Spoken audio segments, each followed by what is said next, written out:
हरे कृष्ण प्रभु जी, host बना दीजिए। Okay, ठीक। होस्ट बना देते हैं आपको।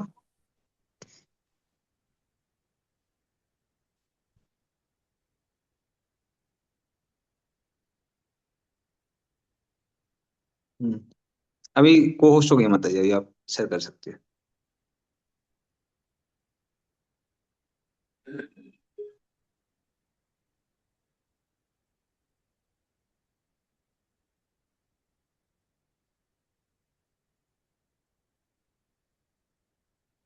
ठीक है, तो 27 नंबर स्टार्ट करते हैं हम लोग। 27 नंबर श्लोक से करना था।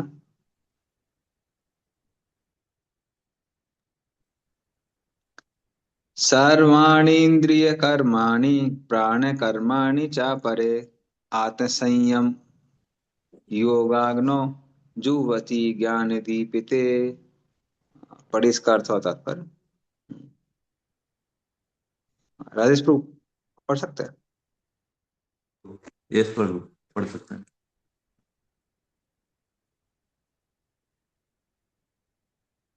27। एक मिनट। सर्वाणी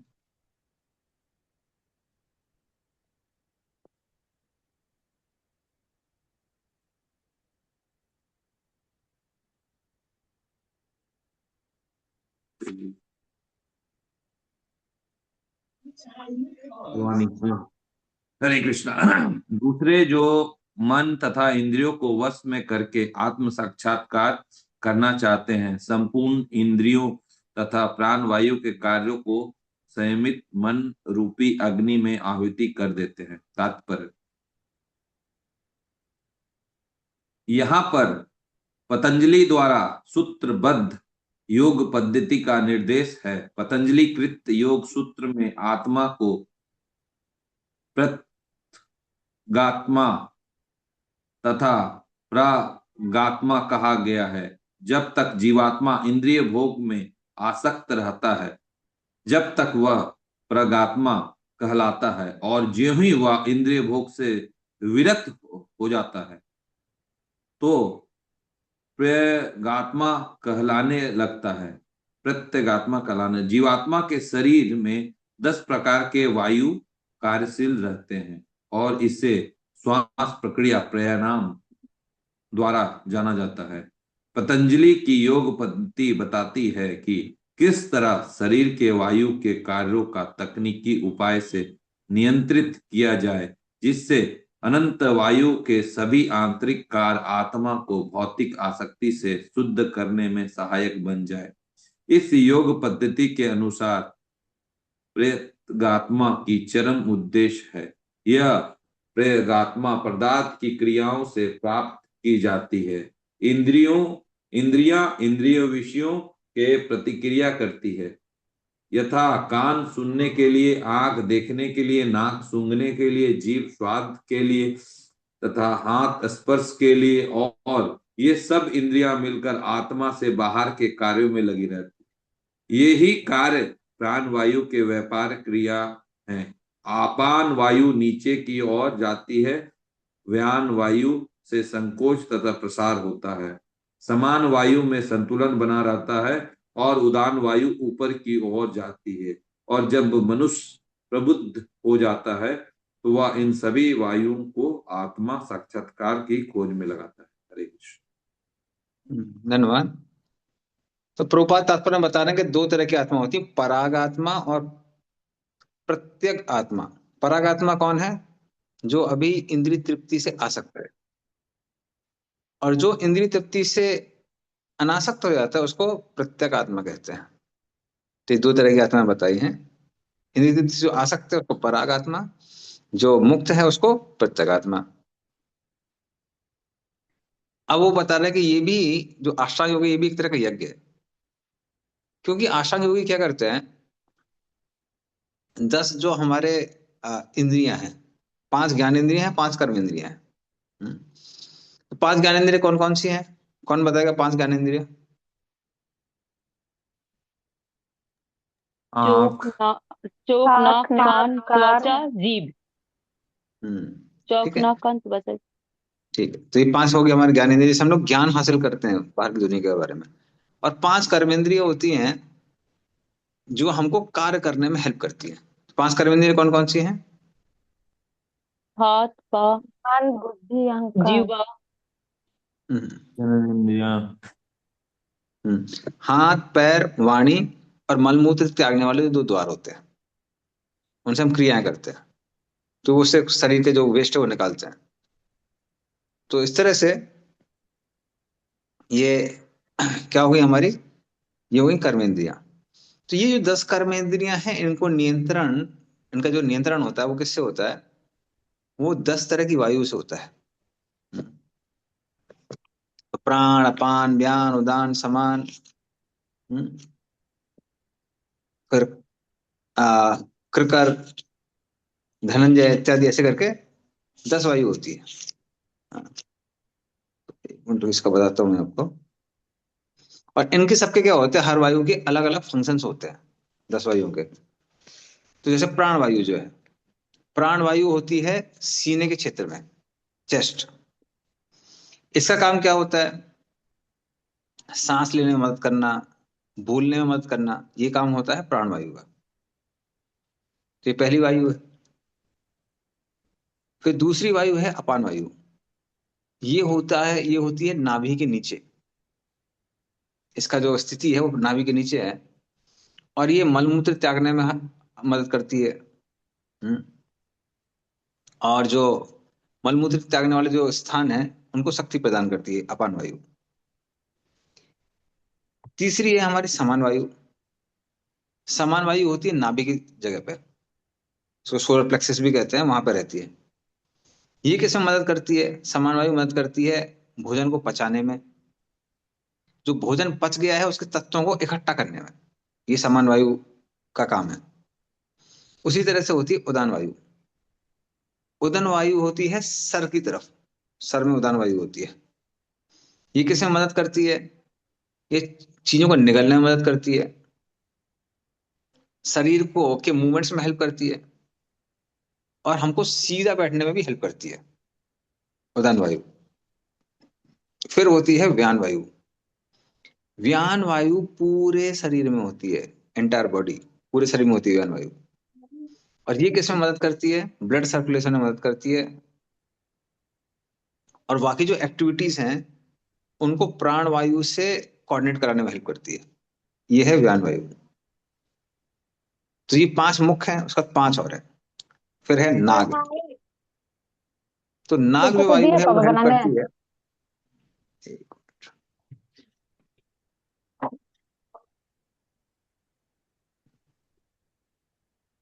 तो भक्तों से एक अनुरोध है कि जब भी आप क्वेश्चन नहीं पूछ रहे हैं तो कृपया म्यूट करके रखें। तो नाग जो वायु है वो है, जमाई में हेल्प करती है। जमाई हम लेते हैं वो नाग वायु के कारण है। तो कूर्म, कूर्म वायु का काम होता है आंखों को खुलने में और बंद करने में हेल्प करना, ये कूर्म वायु है। फिर कृकर वायु है, ये हेल्प करती है छींकने में और भूख उत्पन्न करने में। देवदत्त, ये सोने में हेल्प करती है, और सोने के समय जो हम जमाई लेते हैं उसमें हेल्प करती है। हम्म। नाग, हाँ, सो नाग वायु उसमें हेल्प करती है, बेल्चिंग, बेल्चिंग मतलब डकार लेने में, नाग वायु बेल्चिंग बोलते हैं, डकार लेने में, खाने का जो डकार लेते हैं वो नाग वायु के कारण है। तो ये हो गई 4। और एंड में होती है धनंजय। धनंजय पूरे शरीर में है, और ये कब हेल्प करती है? जब शरीर आत्मा छोड़ के चला जाता है, सॉरी, आत्मा शरीर छोड़ के चली जाती है, उस समय ये को डिकम्पोज करने में हेल्प करती है।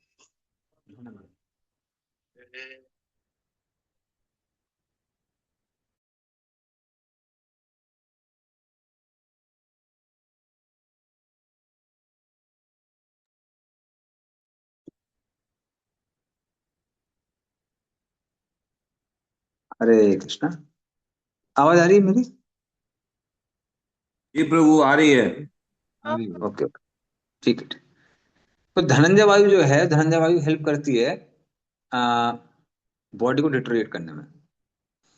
तो ये जो योगी हैं वो क्या करते हैं, इन 10 वायुओं के द्वारा बॉडी की सारी चीजों को कंट्रोल करते हैं। क्योंकि एक बार आपकी 10 वायु में कंट्रोल हो गया तो शरीर की जितनी भी एक्टिविटीज हैं, बल्कि मन भी इन वायु से कनेक्टेड है। आपने जनरली देखा होगा कि जब आदमी को गुस्सा आता है तो कैसे सांस लेता है? जोर से सांस लेता है ना। तो सांस का कनेक्शन मन से भी है, तो मन जितना विचलित होगा सांस क्या रहेगी उतनी तेज होगी। तो जब वो सांस को कंट्रोल करते हैं तो ऑटोमेटिकली माइंड कंट्रोल हो जाता है। ये आर्टिफिशियल वे है माइंड कंट्रोल करने का। इसको इवन जप में हेल्प कर सकते हैं, जप में यूज कर सकते हैं। तो जिन लोगों का मन बहुत भटकता है, जप नहीं हो पा रहा है, क्या करिए, जो गहरी सांस लीजिए, जितने महामंत्र कर सकते हैं उतने करिए। तो जब हम सांस लेते हैं छोड़ते हैं, तब मन यहाँ वहां भटकता है। लेकिन आप लंबी सांस लेके कुछ मंत्र करेंगे, देखेंगे उसमें मन नहीं भटकेगा। अनलेस आप भटकाना चाहते हैं तो बात अलग है। अगर नहीं भटकाना चाहते तो कंट्रोल करना चाहते तो कंट्रोल करना बहुत आसान हो जाता है। तो इस तरह से ये योगी लोग क्या करते हैं, माइंड को कंट्रोल करते हैं, और इसको भी भगवान कहते हैं ये भी एक यज्ञ है। तो इसमें आहुति किसकी है? आहुति का वाला जो घी है वो है इंद्रिय। तो ये इंद्रिय हैं, इंद्रियों को किस में चढ़ाते हैं? एक अग्नि में। वो अग्नि किसकी है? वो संयम की अग्नि है। तो इंद्रिय संयम है, वो अग्नि बन जाता है। और जो भी इंद्रियों के कार्य हैं वो सब घी बन जाते हैं। और जो कंट्रोल करने की विधि है वो क्या बन जाती है? वो चम्मच बन जाती है। और इस तरह से वो लोग भी क्या करते हैं, यज्ञ करते हैं। तो इस तरह से वो लोग क्या करते हैं, मन को सारे बाहरी चीजों से हटा के आत्मा की ओर केंद्रित करते हैं। तो भगवान कहते हैं ये भी एक तरह का यज्ञ है जो कि पवित्र करने वाला है, अगर वो उस परमेश्वर को प्रसन्न करने के लिए किया गया है तो। ठीक है, तो ये भी एक तरह का यज्ञ है। अब हम लोग और यज्ञ में जाते हैं, 28 नंबर। हरे हाँ कृष्ण प्रभु। मुझे एक हाँ, बार बोलिए फिर मुझे। से वायु का नाम बस स्टार्टिंग। ओके, अनु माता जी की भी सेम क्वेश्चन है। जी जी प्रभु, नहीं मेरा दूसरा क्वेश्चन है। आपने बोला ना प्रभु, वायु को कंट्रोल करना एक यज्ञ है, इंद्रियों की हम्म आहुति दी जाती है, और हम्म। ये अग्नि क्या बोले प्रभु? अग्नि है संयम, सेल्फ कंट्रोल। उस कंट्रोल को संयम कहते हैं। Fire of purity. जब इंद्रियों को हम संयम करते हैं उसको प्यूरिटी बोलते हैं, तो फायर ऑफ प्यूरिटी। ठीक है, ठीक है। तो 10 वायु को मैं फिर से नाम बता रहा हूँ। पहला है प्राणवायु। वो कहाँ पे? चेस्ट एरिया में है। और सांस और वाणी, इससे उसका लेना देना है। दूसरा है अपान वायु, सेकंड। इसकी स्थिति कहाँ पे है? नाभि के नीचे है। वो मलमूत्र को त्यागने में हेल्प करती है और जो नीचे के अंग हैं उनको स्ट्रेंथ देती है। फिर समान वायु, समान वायु रहती है आपकी सोलर प्लेक्सस, नाभि के आसपास। ये डाइजेशन में हेल्प करती है और भोजन में जो भी पोषक तत्व है उनको इकट्ठा करने में हेल्प करती है। यह है समान वायु। चौथी है उदान वायु। ये सर के रीजन में होती है। ये चीजों को निगलने में हेल्प करती है। हमारे जो भी मूवमेंट्स हो रहे हैं लिम्स के, उसमें हेल्प करती है। और सीधा बैठने में हेल्प करती है। व्यान वायु, ये पूरे शरीर में है, ये ब्लड सर्कुलेशन में हेल्प करती है। और प्राण वायु की जो कोऑर्डिनेशन है बाकी एक्टिविटीज है उसमें हेल्प करती है। तो ये 5 हो गए। छठवां है नाग। सॉरी प्रभु, ये 5 नंबर एक बार और बोलिए। व्यान, व्यान, VYAN, व्यान। आधा वा या ना, व्यान। छठवां है नाग। ये हेल्प करती है आ, डकार लेने में। खाने में जब डकार आती है ना, वो नाग का काम है। कूर्म, ये आंखों को खोलने में और बंद करने में हेल्प करती है। जो हम पलक झपकाते हैं खोलते हैं उसमें हेल्प करती है। करकर वायु हेल्प करती है छींकने में और भूख में। देवदत्त हेल्प करती है जमाई लेने में और सोने में। और धनंजय वायु पूरे शरीर में है। तो जब आत्मा शरीर छोड़ के चली जाती है तो शरीर को डिटोरिएट करने में हेल्प करती है धनंजय। तो ये 10 तरह की वायु है। इवन आयुर्वेद में भी इन वायुओं का ट्रीटमेंट करते हैं वो लोग। आप अपनी तकलीफ बताइए, वो देखेंगे ये वायु इसको प्रबल करना है। फिर वो देखते हैं कौन सी औषधियां इसको प्रबल करती हैं, वो औषधियां देते हैं। और वो औषधि देते हैं तो वो चीजें काम करने लगती हैं।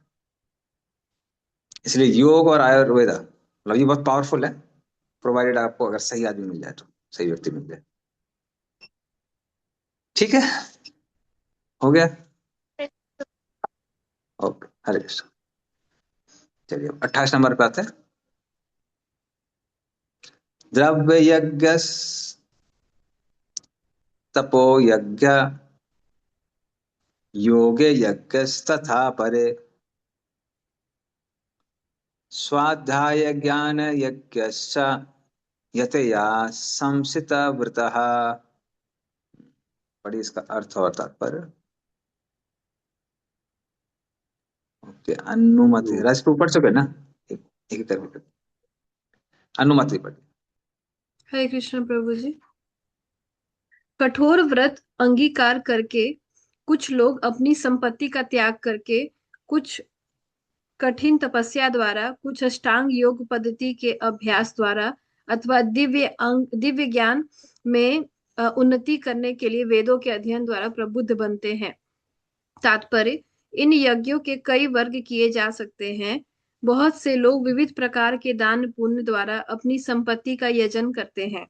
भारत में धनाढ्य व्यापारी या राजवंशी अनेक प्रकार की धर्मार्थ संस्थाएं खोल देते हैं, यथा धर्मशाला, अन्न क्षेत्र, अतिथिशाला, अनाथालय तथा विद्यापीठ। अन्य देशों में भी अनेक अस्पताल, बूढ़ों के लिए आश्रम तथा गरीबों को भोजन, शिक्षा तथा चिकित्सा की सुविधाएं प्रदान करने के दातव्य संस्थान है। ये सब दान कर्म द्रव्यमय यज्ञ है।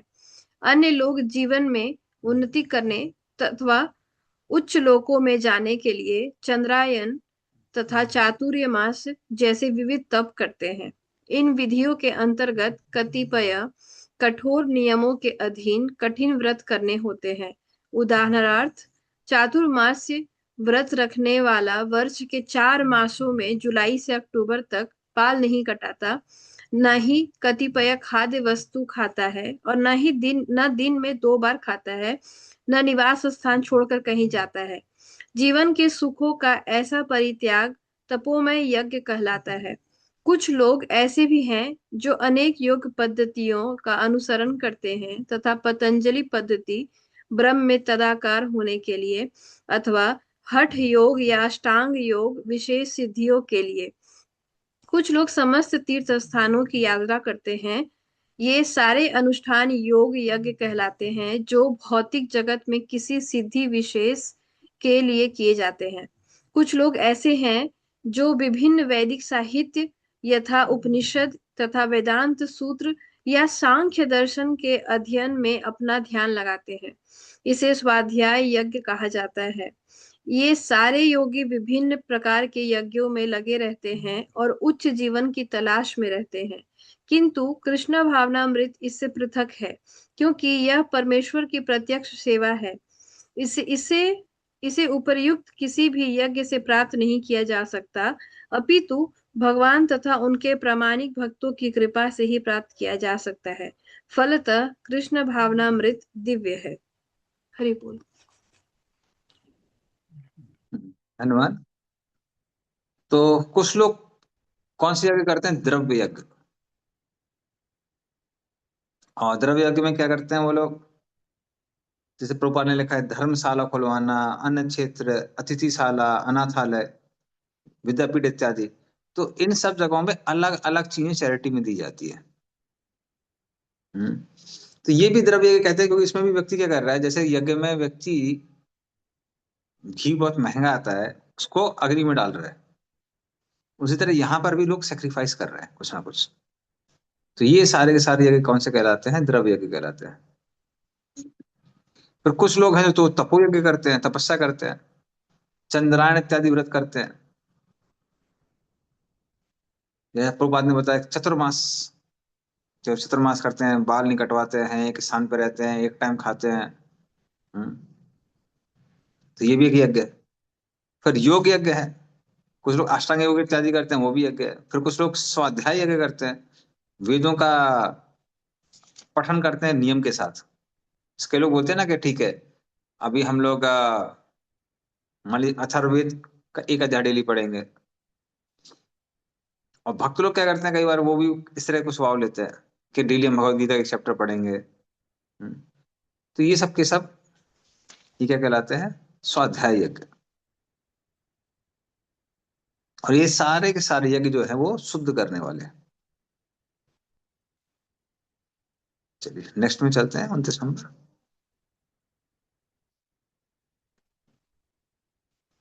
अपाने जुहति प्राणम प्राणे अपानम तथा परे प्राणापान गतिरुद्ध्वा प्राणायाम परायणाः अपरे नियताहारः प्राणान् प्राणेषु जुह्वति। हाँ अजय प्रभु पढ़िए। हरे कृष्ण। अन्य लोग भी हैं जो समाधि में रहने के लिए श्वास को रोके रहते हैं, जिसे प्राणायाम कहते हैं। वे अपान में प्राण को और प्राण में अपान को रोकने का अभ्यास करते हैं और अंत में प्राण अपान को रोककर समाधि में रहते हैं। अन्य योगी कम भोजन करके प्राण की प्राण में ही आहुति देते हैं। तात्पर्य, श्वास को रोकने की योग विधि प्राणायाम कहलाती है। प्रारंभ में हठ योग के विविध आसनों की सहायता से इसका अभ्यास किया जाता है। ये सारी विधियां इंद्रियों को वश में करने तथा आत्म साक्षात्कार की प्रगति के लिए संस्तुत की जाती हैं। इस विधि में शरीर के भीतर वायु को रोका जाता है, जिससे वायु की गति की दिशा उलट सके। अपान वायु निम्नगामी है और प्राण वायु ऊर्ध्वगामी है। प्राणायाम में योगी विपरीत दिशा में श्वास लेने का तब तक अभ्यास करता है जब तक दोनों वायु उदासीन होकर पूरक अर्थात सम नहीं हो जाती। जब अपान वायु को प्राण वायु में अर्पित कर दिया जाता है तो इसे रेचक कहते हैं। जब प्राण तथा अपान वायुओं का पूर्णतया रोक दिया जाता है तो इसे कुंभक योग कहते हैं। कुंभक योगाभ्यास द्वारा मनुष्य आत्म सिद्धि के लिए जीवन अवधि बढ़ा सकता है। बुद्धिमान योगी एक ही जीवन काल में सिद्धि प्राप्त करने का इच्छुक रहता है, वह दूसरे जीवन की प्रतीक्षा नहीं करता। कुंभक योग के अभ्यास से योगी जीवन अवधि को अनेक वर्षों के लिए बढ़ा सकता है, किंतु भगवान के दिव्य प्रेमा भक्ति में स्थित रहने के कारण कृष्ण भावना भावित मनुष्य स्वतः इंद्रियों का नियंता जितेंद्रिय बन जाता है, जिसकी इंद्रियां कृष्ण की सेवा में तत्पर रहने के कारण अन्य किसी कार्य में प्रवृत्त न होने का अवसर ही नहीं पाती। फलतः जीवन के अंत में उसे स्वतः भगवान कृष्ण के दिव्य पद पर स्थानांतरित कर दिया जाता है। अतः वह दीर्घजीवी बनने का प्रयत्न नहीं करता, वह तुरंत मोक्ष पद को प्राप्त कर लेता है। जैसा कि भगवत गीता के 14वें अध्याय के 26वें श्लोक में कहा गया है, माचा यो विचारेण भक्ति योगेन सेवते सा गुणान समित्येतान ब्रह्म भूयाय कल्पते। जो व्यक्ति भगवान की निश्चल भक्ति में प्रवृत्त होता है वह प्रकृति के गुणों को लांघ जाता है और तुरंत आध्यात्मिक पद को प्राप्त होता है। कृष्ण भावना भावित व्यक्ति दिव्य अवस्था से प्रारंभ करता है और निरंतर उसी चेतना में रहता है, अतः उसका पतन नहीं होता और अंततः वह भगवत धाम को जाता है। कृष्ण प्रसादम को ही खाते रहने से स्वतः कम खाने की आदत पड़ जाती है। इंद्रिय निग्रह के मामले में कम भोजन करना अत्यंत लाभप्रद होता है और इंद्रिय निग्रह के बिना भाव बंधन से निकल पाना संभव नहीं है। हरे कृष्ण। धन्यवाद। तो जो लोग प्राणायाम में एक्सपर्ट होते हैं वो भी यज्ञ करते हैं। वो कैसे यज्ञ करते हैं? पूरक, पूरक का मतलब होता है पूर्ण रूप से गहरी सांस लेना अंदर को, इसको पूरक कहते हैं, जो अंदर सांस ली। रेचक, रेचक का मतलब पूरी तरह से सांस को छोड़ देना, पूरी सांस छोड़ दी, ये रेचक हो गया। कुंभक का मतलब होता है सांस को रोक के रखना, उसको कुंभक कहते हैं। तो इस तरह से ये लोग भी यज्ञ करते हैं। कैसे यज्ञ करते हैं? तो जब व्यक्ति जो अंदर को सांस लेता है तो वो क्या कर रहा है? तो एक सांस जो नीचे से ऊपर जा रही है और एक ऊपर से नीचे जा रही है, प्राणवायु। तो प्राणवायु ऊपर जाती है और अपान वायु नीचे को जाती है। तो जब व्यक्ति सांस तेज लेता है तो नीचे जाने वाली वायु क्या होती है, वो तीव्र हो जाती है। कौन सी? अपान वायु। और प्राण वायु कैसी होती है? वीक। और फिर क्या होता है, ये जो प्राण वायु है ये घी की तरह, उसके अग्नि की तरह काम करती है, और अपान वायु घी की तरह काम करती है। अपान वायु को आप कहाँ मर्ज कर रहे हैं? प्राण वायु में।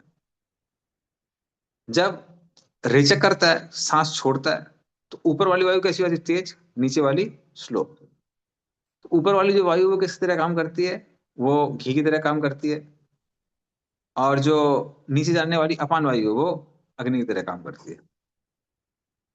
तो भगवान कहते हैं ये भी एक तरह का क्या है? यज्ञ है। फिर कई लोग हैं जो इंद्रियों का संयम करना चाहते हैं, वो क्या करते हैं? कम खाते हैं। तो इस तरह से वो तपस्या आ, में वो लोग क्या करते हैं, जो इंद्रियां हैं प्राणान, हम्म, वो है ना, प्राणान प्राणेशु जुहवती। जो इंद्रियां हैं वो किसकी तरह काम करने लगती हैं? घी की तरह। और जो उनकी रेस्ट्रिक्शन है, तो आ, रेस्ट्रिक्शन मतलब संयम जो है, वो अग्नि की तरह काम करता है। तो इस तरह से जैसे घी को अग्नि में डालते हैं, तो इंद्रियों को किसमें डालते हैं? संयम में डालते हैं। तो भगवान कहते हैं ये भी क्या है? एक तरह का यज्ञ है। ये भी एक तरह का यज्ञ है। क्योंकि इससे होता क्या है कि धीमे धीमे करके जो इंद्रियों के विषयों से कनेक्शन है वो कैसा हो जाता है? वो कम हो जाता है।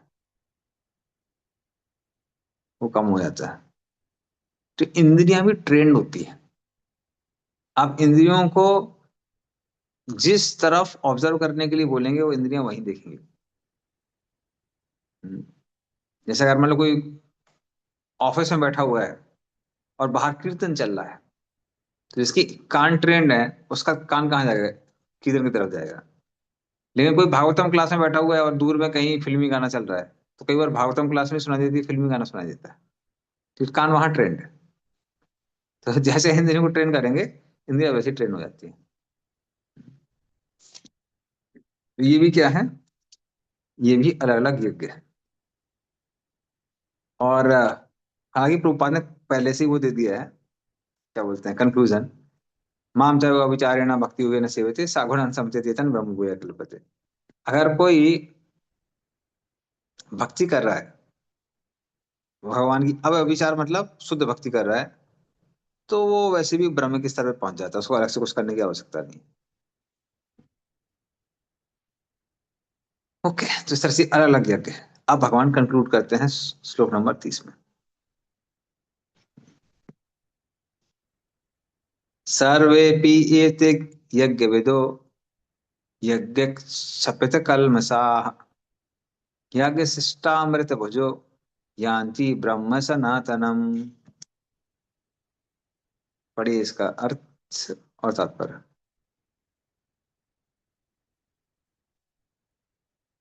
क्या अनुमति कोई और पढ़ना चाहेगा? नहीं तो ठीक है, आप ही पढ़िए फिर, और अनुमति। जी, हरे कृष्ण प्रभु।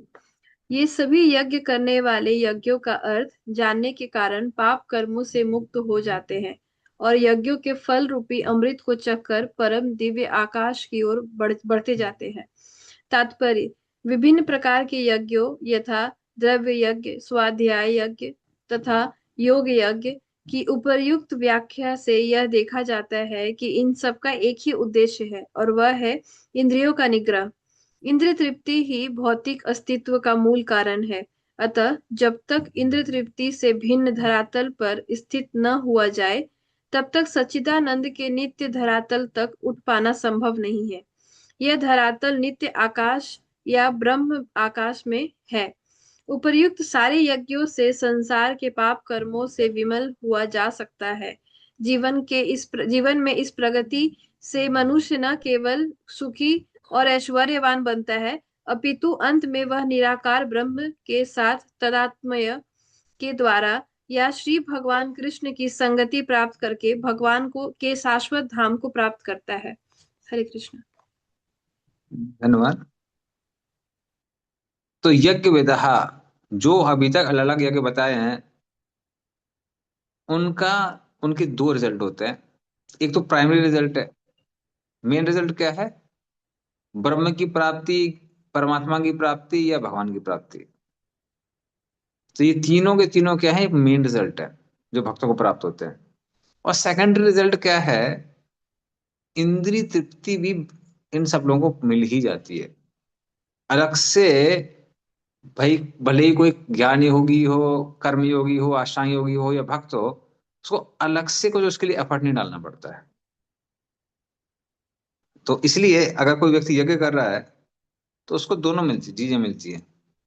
एक, उस जगत में आपका स्थान मिल जाता है, और दूसरा, इस जगत में भी जो जो नीड है वो सब आपकी फुलफिल हो जाएगी। तो इस तरह से ये यज्ञ के क्या है, ये यज्ञ के रिजल्ट्स हैं। ठीक है, चलिए आगे चलते हैं नेक्स्ट श्लोक में। नायाम लोको अस्ति अयं जस्य कुतो अन्य पुरुषोत्तम। हाँ, पढ़िए इसका अर्थ। हाँ, ओके। हरे कृष्ण प्रभु, आज का मैं मतलब पढ़ूं? नेक्स्ट रानी माता जी। नेक्स्ट रानी माता जी। हे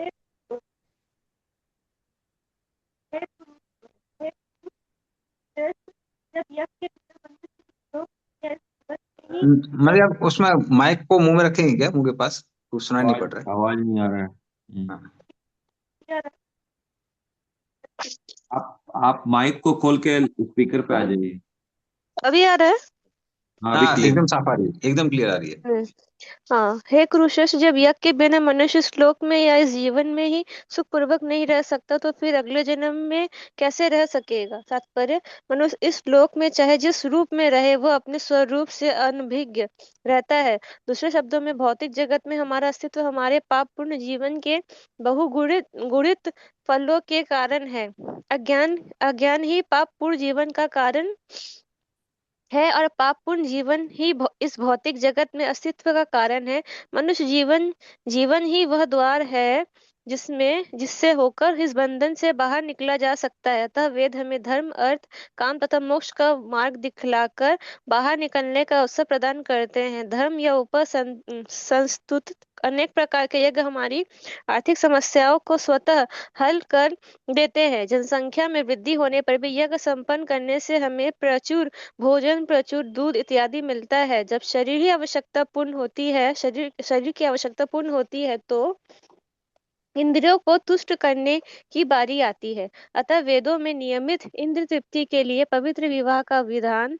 इस प्रकार मनुष्य भौतिक बंधन से कर्मकश छूटकर उच्च पद की ओर अग्रसर होता है और मुक्त जीवन की पूर्णता परमेश्वर का सानिध्य प्राप्त करने में है। यह पूर्णता यज्ञ संपन्न करके प्राप्त की जाती है, जैसे कि पहले बताया जा चुका है।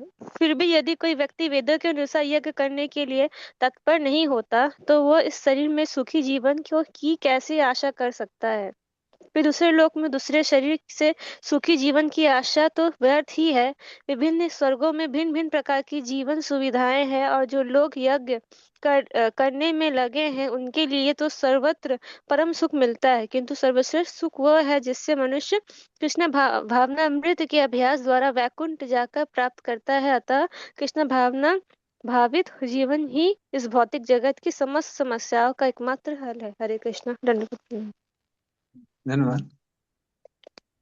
तो यहाँ पर भगवान क्या बोल रहे हैं? यहाँ भगवान कह रहे हैं कि बिना यज्ञ के इस संसार में कोई भी सुखी नहीं रह सकता है। तो जब भी कोई मशीन आती है, मशीन के साथ में मैनुअल आता है।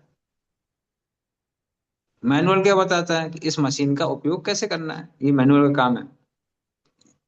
तो वो मैनुअल भगवान क्या बता रहे हैं, वो ब्रह्मा जी ने मैनुअल दिया हुआ है। क्या मैनुअल दिया हुआ है? आप यज्ञ करके देवताओं को प्रसन्न करिए और देवता आपकी जो आवश्यकता की चीजें हैं वो आपको देंगे। तो ये मैनुअल है। हम्म। तो इस तरह से आ, ये विधि ब्रह्मा जी ने सृष्टि के समय में ही बनाई हुई थी। तो अगर कोई मनगढ़ंत तरीके से मशीन चलाने लगेगा तो क्या होगा? मशीन का आप पूरा उपयोग नहीं कर सकते हैं, बल्कि हो सकता है मशीन खराब ही हो जाए। ये भी संभव है। तो उसी तरह से कोई भी पद्धति हो, कर्म कांड, कर्मयोग, ज्ञान योग, अष्टांग योग, भक्ति योग, सब में संस्कृति क्या की गई है, एक प्रोसीजर बताया गया, उसके हिसाब से आप आनंद ले सकते हैं। जैसे ऐसा नहीं है कि हम लोग कृष्ण भावनामृत में आनंद नहीं लेते हैं, तो आनंद लेना वर्जित नहीं है, एंजॉइंग इज नॉट प्रोहिबिटेड, लेकिन कैसे आनंद लेना है वो हमको सीखना पड़ेगा। जैसे हम लोग प्रसाद लेते हैं, तो ऐसा नहीं कि हमको प्रसाद सहन करना पड़ता है, क्या करें, प्याज लहसुन नहीं खा सकते, पकौड़े मुंह में डालना ही पड़ेगा, वैसा नहीं है ना। प्रसाद खाने में तो और ज्यादा, प्रसाद और ज्यादा स्वादिष्ट है। हम्म। उसी तरह से ऐसा नहीं कि भक्ति मांगे तो आप घूम फिर नहीं सकते हैं, बल्कि ज्यादातर भक्तों का एक्सपीरियंस है कि भक्ति मांगने के बाद में यहाँ घूमते हैं वहां घूमते हैं, और वो लोग, आप प्रभु आप बहुत घूम रहे हैं, अरे घूम कहाँ रहे हैं, हम तो भक्ति भाव के साथ जा रहे हैं। तो इतना घूमते हैं भक्त लोग। उसी तरह से नाचना गाना, डेली कीर्तन चल रहा है, नाच रहे हैं, तो ये भी तो आनंद है। तो आनंद वर्जित नहीं है, पर आप कैसे आनंद ले रहे हैं वो मैटर करता है। बल्कि जो लोग पाप से आनंद लेना चाहते हैं वो मशीन खराबी कर देते हैं। तो जो लोग ड्रग्स लेते हैं, हाँ, मादक पदार्थों का सेवन करते हैं, तो वो लोग सिस्टम को खराबी कर देते हैं। इवन जो लोग मीटिंग करते हैं वो भी सिस्टम को खराब कर देते हैं। जैसे आपने देखा होगा जनरली, इवन जो हार्डकोर मेडिटेटर्स होते हैं, कई बार वो एज होने के साथ में छोड़ना पड़ता है उनको, क्योंकि वो मशीन खराब हो गई। अभी डॉक्टर बोल देता है कि अभी मशीन काम नहीं करेगी आपकी। तो उसीलिए कैसे एंजॉय करना है वो शास्त्रों में लिखा हुआ है, आपको कैसे मनी मशीन का उपयोग करना है वो शास्त्रों में लिखा हुआ है। तो इसलिए भगवान कह रहे हैं कि यज्ञ करिए। यज्ञ करने से क्या फायदा होगा? पहला चीज, एक तो आपको आध्यात्मिक उन्नति मिलेगी, जो प्राइम है। सेकंड क्या है कि इस संसार में भी रहने के लिए जो जो आवश्यकताएं हैं, वो सारी की सारी आवश्यकताएं पूरी हो जाएंगी, अलग से आपको कुछ करने की आवश्यकता नहीं है। जनरली आपने देखा होगा, इसलिए जिन परिवारों में धर्म ज्यादा होता है वहां अर्थ ज्यादा टिकता है। जैसे आप कलकत्ता में खासकर जब मैं रहा, तो एक फेमस फैमिलीज हैं जिनके पास ज्यादा पैसा रहता है, वो कौन सी है? मारवाड़ी। और उसका एक रीजन ये है, वो लोग इतना समृद्धशाली इसलिए हैं क्योंकि धार्मिक कार्य उनकी लाइफ का एकदम हिस्सा बन गए। कि जब भी कभी गीता हो रही है, कभी रामायण हो रहा है, कभी ये हो रहा है, कभी वो हो रहा है, उसे सारा परिवार इकट्ठा होता है, धार्मिक काम करते हैं। तो इसीलिए क्या होता है, धर्म से फिर अर्थ आता है। तो धर्म अर्थ काम मोक्ष, इस तरह से वो श्रेणी बनती है। पर जिन फैमिलीज में पैसा आया, लोगों ने पापाचार चालू कर दिया, खत्म। फिर ज्यादा जनरेशन तक पैसा टिकता नहीं है। तो श्री भगवान क्या बोल रहे हैं कि यज्ञ करिए। यज्ञ करने से उस जगत में भी आपको स्थान मिलेगा, और इस जगत में भी आपको फायदा होने वाला है। सारी आवश्यकता पूरी हो जाएगी। ठीक है, नेक्स्ट श्लोक में चलते हैं।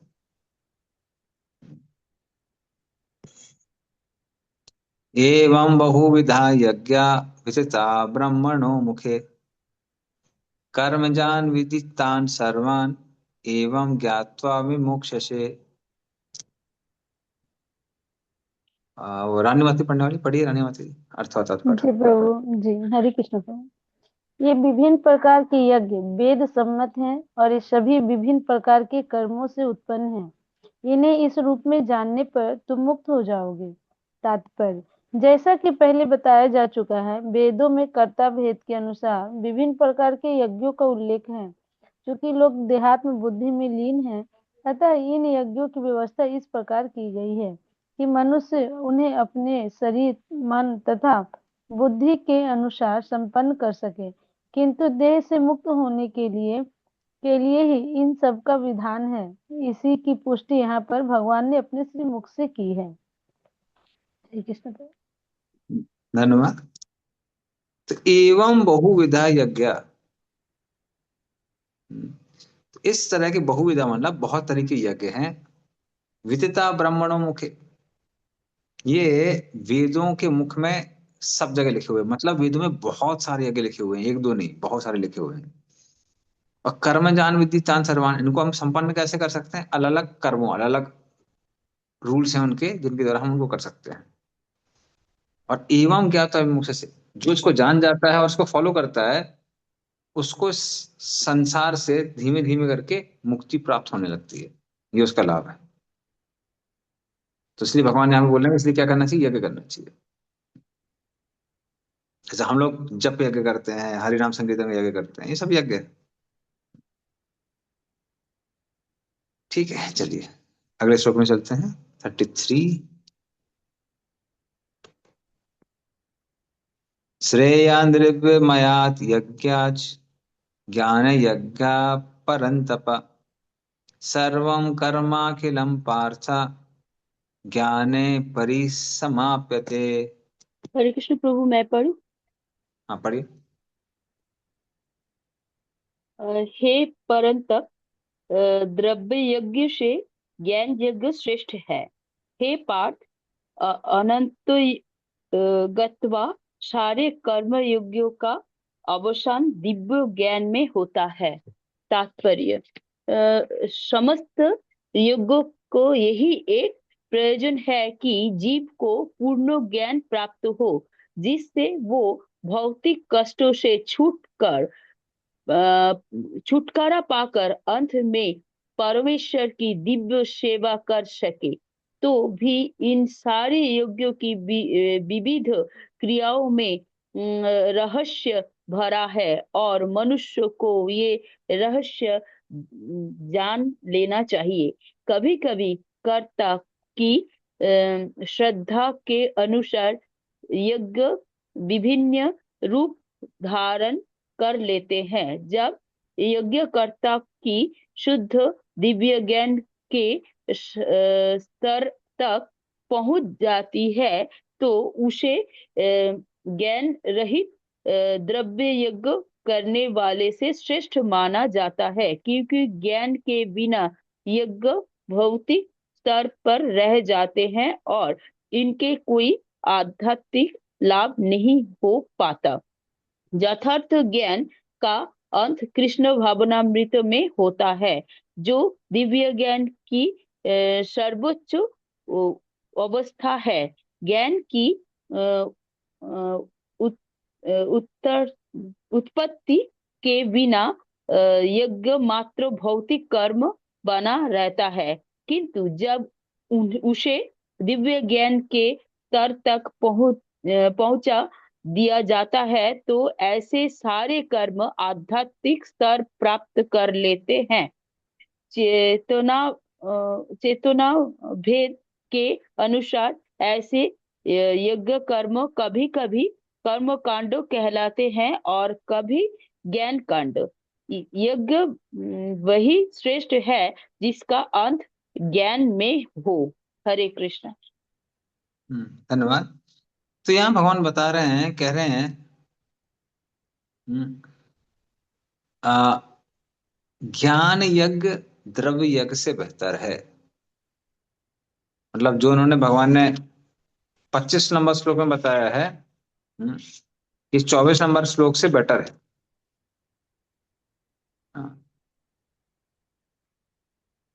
तो ये भगवान क्यों बोल रहे हैं, क्यों ये बेटर है? तो यज्ञ करने का फल क्या होता है? यज्ञ करने से व्यक्ति रजोगुण तमोगुण से मुक्त होकर कहाँ पे आता है? सत्वगुण के स्तर पे आता है। क्योंकि देखिए सारी यज्ञ में मेन चीज क्या है? Control, control of senses. ये मेन चीज है, किसी तरह की सेक्रीफाइस है।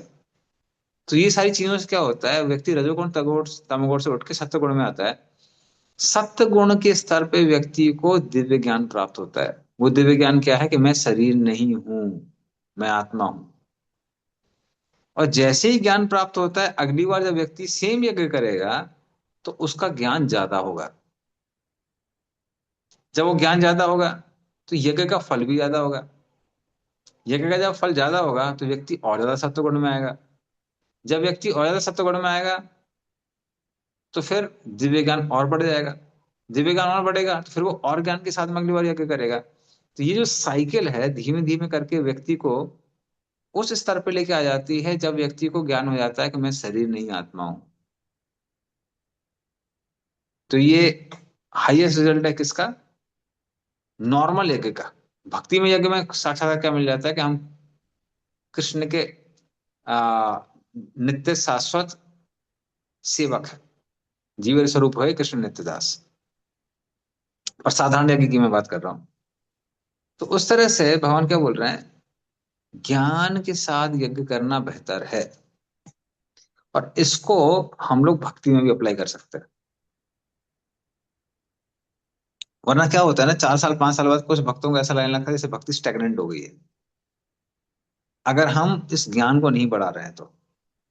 और सच बताएं, अगर आप वाकई में सिंसियर हैं तो ज्ञान का कोई एंड नहीं है। हम्म। तो जब नए नए भक्त लोग आते हैं तो हम एक ही कुछ एग्जाम्पल्स लेंगे। जैसे मान लीजिए मंगल आरती आप कर रहे हैं, तो सबसे पहला स्टेप तो है कि मंगल आरती में उठ के आ जाइए।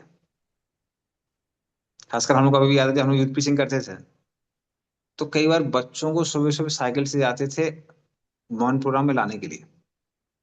तो रूम में जाते थे सुबह, हम लोग का मॉर्निंग प्रोग्राम 3:45 होता था। तो सुबह सुबह जाते थे, उन लोग दरवाजा खटखटाते थे।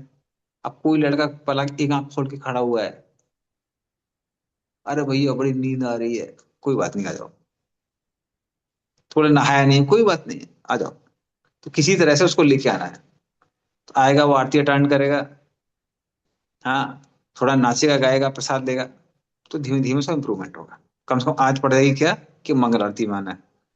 अब मंगल आरती में आ गए तो अब क्या करना है, अरे आ रहे हैं तो गाइए भी, गाइए नाचिए। तो धीमे धीमे उसका क्या इंप्रूवमेंट है, आप सीखिए मंगल आरती क्या मंगल आरती है। नेक्स्ट स्टेप, अब मंगल आरती हम लोग सीख गए हैं, पूरी मंगल आरती पूरी आती है, पर ये पर्याप्त नहीं है। अब आगे क्या करना है, मंगल आरती की मीनिंग भी समझनी है। तो ये पूरा मंगल आरती है, उसकी मीनिंग समझनी है। वो समझ लिए, हमको मालूम है कि मंगल आरती में कौन सा वर्ड क्या हुआ है। अब जब आप मंगल आरती में मीनिंग गा रहे हैं, तो आपको कनेक्शन को बढ़ाना पड़ेगा। जब आप बोल रहे हैं, आपको you should mean what you are speaking. जैसे जो लोग मान लीजिए इंग्लिश नहीं सीखते हैं, तो वो क्या करते हैं, पहले हिंदी को इंग्लिश में कन्वर्ट करते हैं, फिर प्रोसेस करते हैं, फिर इंग्लिश को हिंदी में कन्वर्ट करते हैं और फिर बोलते हैं, या फिर हिंदी को इंग्लिश में कन्वर्ट करके फिर बोलते हैं। प्रोसेसिंग उनकी सॉरी हिंदी में होती है, इंग्लिश को सुनते हैं, हिंदी में प्रोसेस करते हैं, फिर उसके बाद में हिंदी में उसका आंसर निकालते हैं और फिर प्रोसेस करके इंग्लिश में बोलते हैं। लेकिन जो लोग हैबिचुअल हो जाते हैं तो वो इंग्लिश में सोचते हैं, वी थिंक इंग्लिश। सेम चीज मंगल आरती के साथ भी है। उसके बाद जब आप मंगल आरती गा रहे हैं, you should mean what you are speaking. आपको पता होना चाहिए आप क्या गा रहे हैं। तो नेक्स्ट लेवल है, वो आपने कर लिया। फिर उसके बाद अभी जो आपके स्पिरिचुअल मास्टर हैं या फिर प्रभुपाद हैं, जो भी है, अगर सिलेक्ट नहीं किया तो प्रभुपाद हैं, वो मंगल आरती में उस स्टैंजा पे उनकी क्या क्या लीलाएं हैं उस पर मेडिटेट करना। तो वो मेडिटेशन आप देखें धीमे धीमे करके बढ़ता है और प्रगाढ़ होता है। और जब वो प्रगाढ़ हो जाता है तो कहते हैं फिर गुरु के साथ में जो कनेक्शन है आपका वो और बढ़ता है। डेली आप ग्रेटिट्यूड एक्सप्रेस करते हैं। तो इस तरह से मंगल आरती दिनों दिन क्या होती है, एनरिच होती रहती है, होती रहती है, होती रहती है, होती रहती है। सेम चीज नरसिंह आरती है। पहले पहले नरसिंह आरती में गाना सीखा, फिर कनेक्ट करना सीखा, फिर आप जब गा रहे हैं तो भाव के साथ में गा रहे हैं। और उसके बाद में आप भगवान नरसिंह देव की पूरी लीला याद कर सकते हैं नरसिंह आरती के समय। वो मेडिटेशन बढ़ा सकते हैं। और जितना वो मेडिटेशन प्रकट होता जाएगा, आप उस लीला के अंदर प्रवेश कर सकते हैं। तो इसलिए ये चीजें स्टैग्नेंट नहीं है, ये रुकने वाले नहीं है, धीमे धीमे करके क्या होना चाहिए, बढ़ना चाहिए। तो जितना धीमे धीमे करके ज्ञान बढ़ेगा, उतना ज्यादा फायदा होगा, उतना ज्यादा फायदा होगा। हम्म। क्योंकि आप सिर्फ क्या बोल रहे हैं वो मैटर नहीं करता है, क्यों बोल रहे हैं वो भी मैटर कर रहा है, करता है।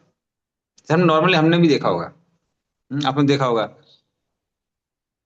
मान लीजिए आप कहीं मार्केट में जा रहे हैं और रास्ते में कोई दुकानदार बोलता है, अरे हरे कृष्णा आप कहाँ जा रहे हैं, यहाँ ये हमारी दुकान में आइए।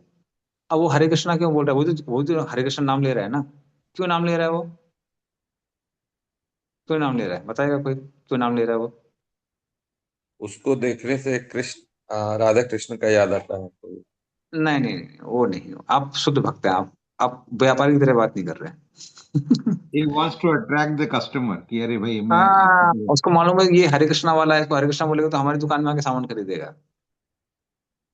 तो उसका गोल कुछ और है, उसका गोल नहीं है कि हमको राधा कृष्ण को प्राप्त करना है, उसका गोल क्या है, हमको कस्टमर को प्राप्त करना है। कस्टमर प्राप्त होगा तो फिर क्या होगा, सुख संपत्ति घर आवे कस्टमर तिनका।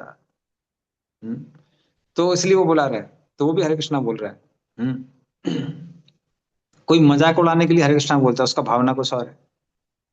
कोई भक्ति भाव के साथ बोलता है, वो कुछ और है।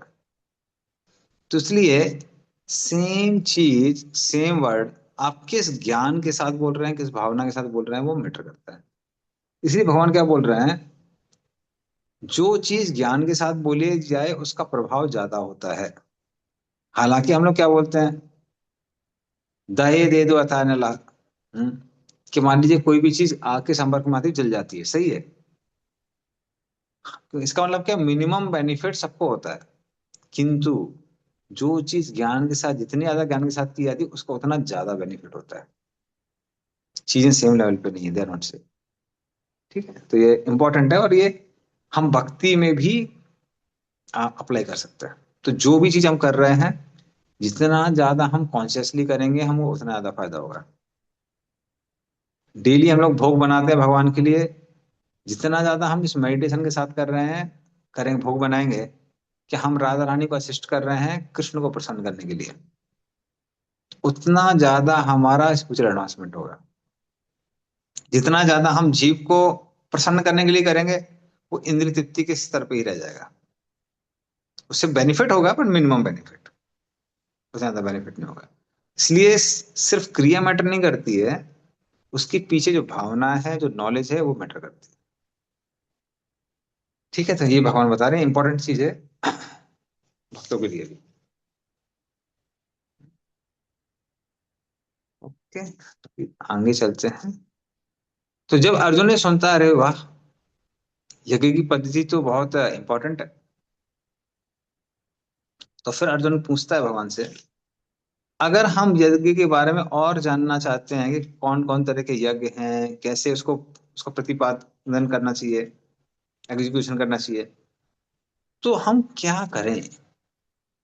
तो भगवान उसका उत्तर देते हैं अगले श्लोक में, श्लोक नंबर 34।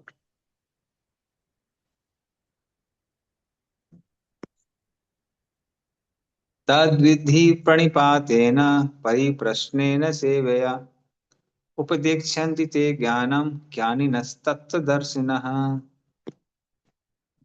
पढ़िए इसका अर्थ और तात्पर्य। हाँ, पूनम माता जी, नेक्स्ट काजिस प्रो, यूर पूनम। ठीक है, पढ़िए माता जी। हरे कृष्ण प्रभु जी, दंडवत प्रणाम। तुम गुरु के पास जाकर सत्य को जानने का प्रयास करो, उनसे विनीत होकर जिज्ञासा करो और उनकी सेवा करो। स्वरूपसिद्ध व्यक्ति तुम्हें ज्ञान प्रदान कर सकते हैं, क्योंकि उन्होंने सत्य का दर्शन किया है। तात्पर्य पढ़िए माता जी। निस्संदेह निस्संदेह आत्म साक्षात्कार का मार्ग कठिन है, अतः भगवान का उपदेश है कि उन्हीं से प्रारंभ होने वाली परंपरा से प्रामाणिक गुरु की शरण ग्रहण की जाए। इस परंपरा के सिद्धांत का पालन किए बिना कोई प्रामाणिक गुरु नहीं बन सकता। भगवान आदि गुरु है, अतः गुरु परंपरा का यही व्यक्ति अपने शिष्य को भगवान का संदेश प्रदान कर सकता है। कोई अपनी निजी विधि का निर्माण करके स्वरूपसिद्ध नहीं बन सकता, जैसा कि आजकल के मूर्ख पाखंडी करने लगे हैं। भागवत का कथन है, धर्म तु साक्षात भगवत प्रणीतम। धर्म पथ का निर्माण स्वयं भगवान ने किया है, अतएव मनोधर्म या शुष्क तर्क से सही पद प्राप्त नहीं हो सकता। न ही ज्ञान ग्रंथों के स्वतंत्र अध्ययन से ही कोई आध्यात्मिक जीवन में उन्नति कर सकता है। ज्ञान प्राप्ति के लिए उसे प्रामाणिक गुरु की शरण में जाना ही होगा। ऐसे गुरु को पूर्ण समर्पण करके ही स्वीकार करना चाहिए, और अहंकार रहित होकर ही ऊपर उठ सकता है। यह भौतिक जगत कभी कभी अज्ञान सागर मान लिया जाता है, तो कभी जलता हुआ जंगल। सागर में कोई कितना ही कुशल तैराक क्यों न हो, जीवन संघर्ष अत्यंत कठिन है। यदि कोई संघर्ष तैरने वाले को आगे बढ़कर समुद्र से निकाल देता है तो वह सबसे बड़ा रक्षक है। भगवान से प्राप्त पूर्ण ज्ञान मुक्ति का पथ है। कृष्णा भावनामृत की नाव अत्यंत सुगम है, किंतु उसी के साथ साथ अत्यंत उदात्त भी। हरे कृष्णा प्रभु जी। धन्यवाद। तो भगवान ये क्या बोल रहे हैं कि हे अर्जुन, अगर आप यज्ञ के बारे में और जानना चाहते हैं तो किसके पास जाइए? गुरु के पास जाइए। और कैसे जाना है? ये हरे कृष्ण प्रभु तद्विधि माता जी प्रणिपात। पेज, हरे कृष्ण प्रभु माता जी जो बाद में पढ़ी वो पेज स्किप कर गया प्रभु। वो स्किप हाफ कर से देंगे। माता जी दूसरा, जी हाफ से दूसरा पेज पढ़ ली। ठीक है, ठीक, कंप्लीट कर सॉरी दीजिए। सॉरी प्रभु जी। अरे मैं देख रही हूँ। फिर से वो सेकंड पेज का फिर से पढ़ देती हूँ। हाँ ज्ञान हाँ। प्राप्ति के लिए उसे प्रामाणिक गुरु की शरण में जाना ही होगा। ऐसे गुरु को पूर्ण समर्पण करके ही स्वीकार करना चाहिए और अहंकार रहित होकर दास की भांति गुरु की सेवा करनी चाहिए। सर्वप्रसिद्ध गुरु की प्रसन्नता ही आध्यात्मिक जीवन की प्रगति का रहस्य है। जिज्ञासा और विनीत भाव के मेल से आध्यात्मिक ज्ञान प्राप्त होता है। बिना विनीत भाव तथा सेवा के विद्वान गुरु से की गई जिज्ञासाएं प्रभाव पूर्ण नहीं होंगी।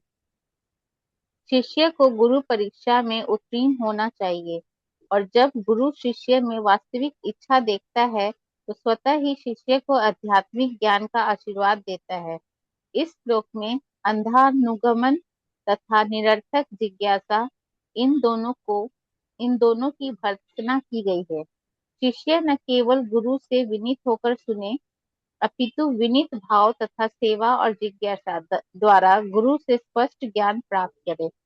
प्रामाणिक गुरु स्वभाव से शिष्य के प्रति दयालु होता है। अतः यदि शिष्य विनीत हो और सेवा में तत्पर रहे तो ज्ञान और जिज्ञासा का विनिमय पूर्ण हो जाता है। हरे कृष्ण प्रभु जी। धन्यवाद। तो इस श्लोक में वो क्या बोल रहे हैं, भगवान क्या बोल रहे हैं? हम्म, कि यदि आप यज्ञ के बारे में ज्यादा जानना चाहते हैं तो आप गुरु के पास में जाइए। तद्विधि प्रणिपातेन परिप्रश्नेन। और फिर उनसे क्या करिए? विनीत भाव में जाके आ उनसे प्रश्न पूछिए।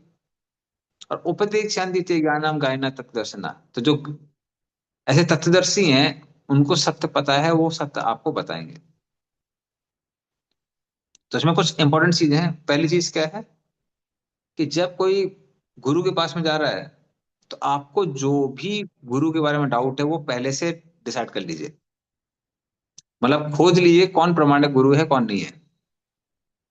और जितना ज्यादा व्यक्ति का मोटिव क्लियर होता है उतने अच्छे से व्यक्ति परख सकता है।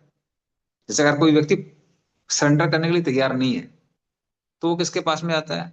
वो उन गुरु के पास में जाएगा जो शॉर्टकट्स बताते हैं। हम्म। अभी लग रहा है कि इस्कॉन में 16 माला है, 4 नियम है, बाप रे कौन फॉलो करेगा?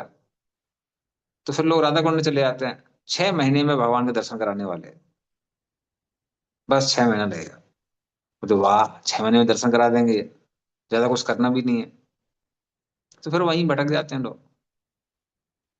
या फिर कोई गुरु बोलते हैं अरे कुछ छोड़ने की जरूरत नहीं है, बस हाँ भगवान का नाम लो, जितना ज्यादा विश्वास है तुम्हारा बस उतना उद्धार हो जाएगा, बस कुछ करने की जरूरत नहीं है। तो लगता है हाँ ये गुरु जी अच्छे हैं, ये कुछ छोड़ने के लिए नहीं बोल रहे हैं। हम्म। अब बंगाल में आप जाएंगे तो एक से एक हमको भक्त बता रहे थे, कहते हैं उनके जो गुरु हैं, मतलब भक्त नहीं, वो पहले अब अभी भक्त हो गए, वो पहले बता रहे पहले गुरु हैं। कह रहे वो खुद नहीं खाते थे लेकिन उससे शायद उसको बिना मछली खिलाए छोड़ते नहीं थे। खुश होके जाना चाहिए इससे। और वो लोग के अगर मान लीजिए महाराज जी तो पाप है, तो नए नए फंडे ये तो जल का फल है, जलेर फल। या फिर दूसरा फंडा कई बार हो जाता है लोगों का कि आपको पता नहीं है, आपको विश्वास नहीं है कि भगवान के नाम में कितनी शक्ति है। जम के पाप करो, जम के नाम लो, कोई दिक्कत नहीं है, नाम सब शुद्ध कर देगा। तो इस तरह से अलग अलग लोग जब फंडे बोलते हैं, तो जो लोग चीप होते हैं, भक्ति सती कहते थे, this world is full of cheaters and cheated. तो जो लोग ठगे जाना चाहते हैं, वो ऐसे ठगी लोगों के पास पहुंच जाते हैं। लेकिन अगर किसी गुरु को ढूंढना है, तो पहली चीज क्या होनी चाहिए? इंटेंशन प्योर होनी चाहिए। हम जा रहे हैं, वो जो बोलेंगे हम फॉलो करेंगे। पर हमको कौन सा व्यक्ति देखना है? वो जो वाकई में भगवान का भक्त है, हम उसको ढूंढना है। जो वाकई में प्रामाणिक है, हमको हमको वो व्यक्ति ढूंढना है। तो फिर भगवान भी क्या करते हैं? ऐसे स्पिरिचुअल मास्टर की तरफ डायरेक्ट करते हैं। वहां जाने के बाद क्या करना है? सेवया। तो परिप्रश्न करना है, प्रश्न पूछना, साथ में क्या करना? सेवा। तो उसमें भी एक एपिसोड आता है भक्ति सरस्वती ठाकुर का, कि मदन मोहन मालवीय, हाँ सर, मदन मोहन मालवीय, वो कुछ प्रश्न का उत्तर चाहते थे। तो वो भक्ति सरस्वती से मिलने के लिए आए। भक्ति सरस्वती उस समय कुछ कार्य कर रहे थे इंपॉर्टेंट। उन्होंने बोला कि जो अंदर एक भक्त है, वो डीटीज की बर्तन मान रहा था, क्या आप उनका थोड़ा सा हेल्प कर दीजिए। तो इतने बड़े पॉलिटिकल फिगर होने के बावजूद वो वहां जाते हैं और भगवान के जो बर्तन है उसको साफ करने लगते हैं। तो जब भक्ति सरस्वती ठाकुर का जब काम कंप्लीट हो जाता है, तो उनको बुलाते हैं कि पूछिए अभी आपका क्या प्रश्न है। तो बोले जो आपने मुझे प्रश्न पूछने थे उसका उत्तर हमको मिल गया है, और प्रणाम करके चले जाते हैं। तो सेवा करने से भी क्या है, जब हृदय से अंधकार दूर होता है तो उत्तर मिलता है। तो परिप्रश्न सेवा, तो ये इंपॉर्टेंट है। दो चीज इंपॉर्टेंट है, एक तो विनीत भाव होना चाहिए, और दूसरा प्रश्न होना चाहिए। हाँ, विनीत भाव होना चाहिए, प्रश्न होना चाहिए, और सेवा होनी चाहिए, तीनों चीज। और सेम चीज शास्त्र में कई जगह आता है, मुंडक उपनिषद में भी आता है। तद विज्ञानार्थम सा गुरु को विगच्छेत समित पाणिम श्रोतव्यम ब्रह्मनिष्ठा। तो बहुत सारी इंपॉर्टेंट चीजें इसमें बताई गई हैं। तद विज्ञान अर्थम, अगर आप आध्यात्मिक ट्रुथ्स का साक्षात्कार करना चाहते हैं, भगवान का साक्षात्कार करना चाहते हैं, ब्रह्म का साक्षात्कार करना चाहते हैं, परमात्मा का साक्षात्कार करना करना चाहते हैं, तो गुरु के पास जाइए, वरना मत जाइए। इसलिए मत जाइए कि हमारे बेटे को पास करा दीजिए महाराज, आशीर्वाद दे दीजिए, उसके लिए मत जाइए। हम्म साक्षात्कार करना है विज्ञानार्थम, तो जाइए। पर एवा भी गच्छित का मतलब जाना चाहिए, जाना चाहिए। अगर आपको साक्षात्कार प्राप्त करना है तो गुरु के पास जाना चाहिए। लेकिन साथ में क्या है? समित पाणी। समित पाणी मतलब होता है यज्ञ के लिए लकड़ी, जो कि एक सेवा का द्योतक है। क्योंकि पहले हर गुरुकुल में यज्ञ हुआ करते थे, तो शिष्य लोग लकड़ी लेके आते थे यज्ञ के लिए। तो आप सेवा करिए, समित पाणी, हाथ में पानी वाला, हाथ में वो समी वृक्ष की जो वो है लकड़ी, उसको लेके आइए। और श्रोतव्यम ब्रह्मनिष्ठम, और फिर गुरु से सुनिए। उससे क्या होगा? आप स्पिरिचुअल ट्रुथ जो है उस पर क्या होंगे? स्थापित होंगे।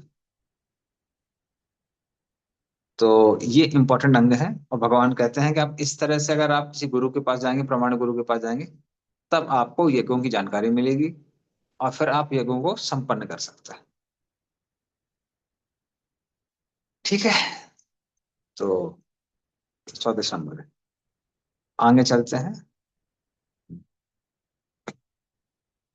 अब यज्ञ करने से फायदा क्या होगा?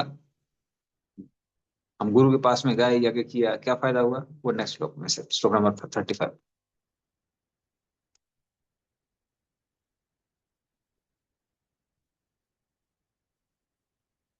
यज्ञात्वा न पुनर्मोहम एवं यास्यसि पांडव, येन भूतानि अशेषाणि द्रक्ष्यसि आत्मनि यथो मयि। राधिस्पु पढ़ी। जी प्रभु।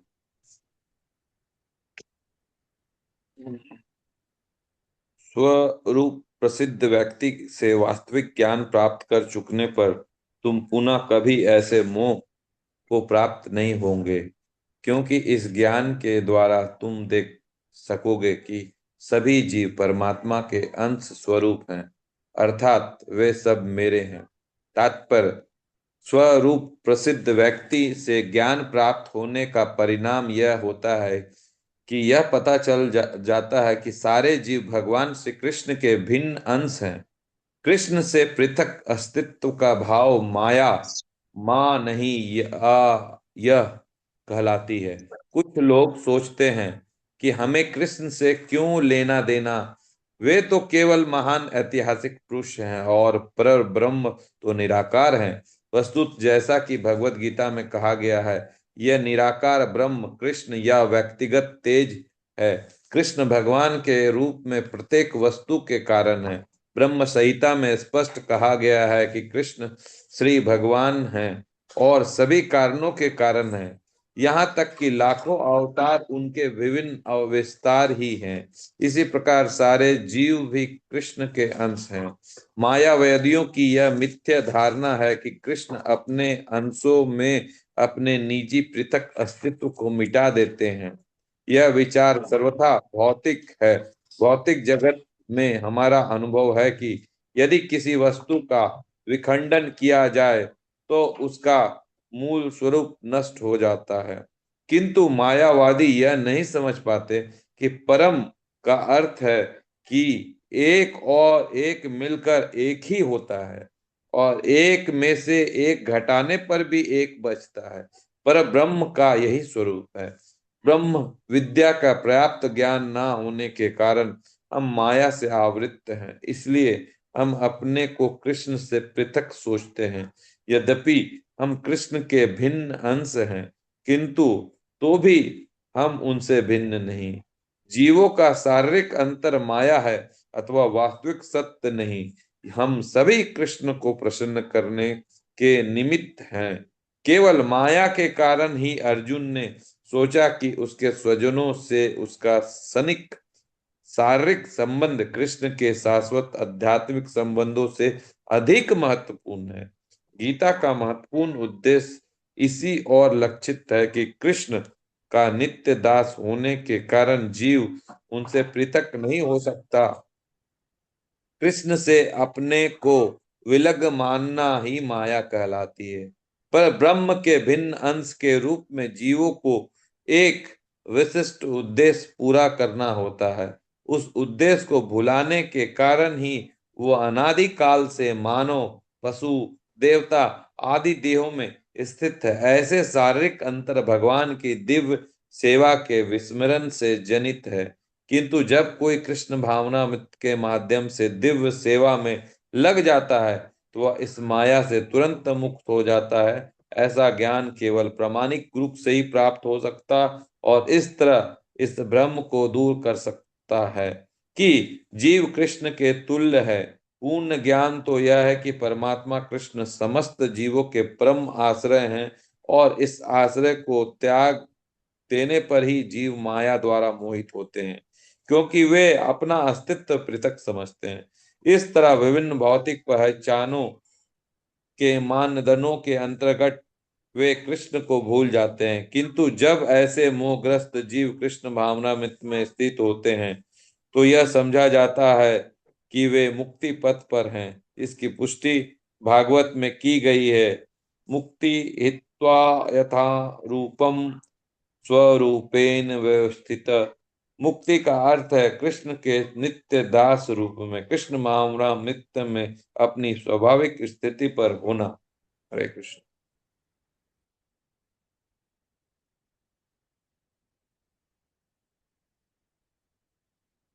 हाँ, धन्यवाद।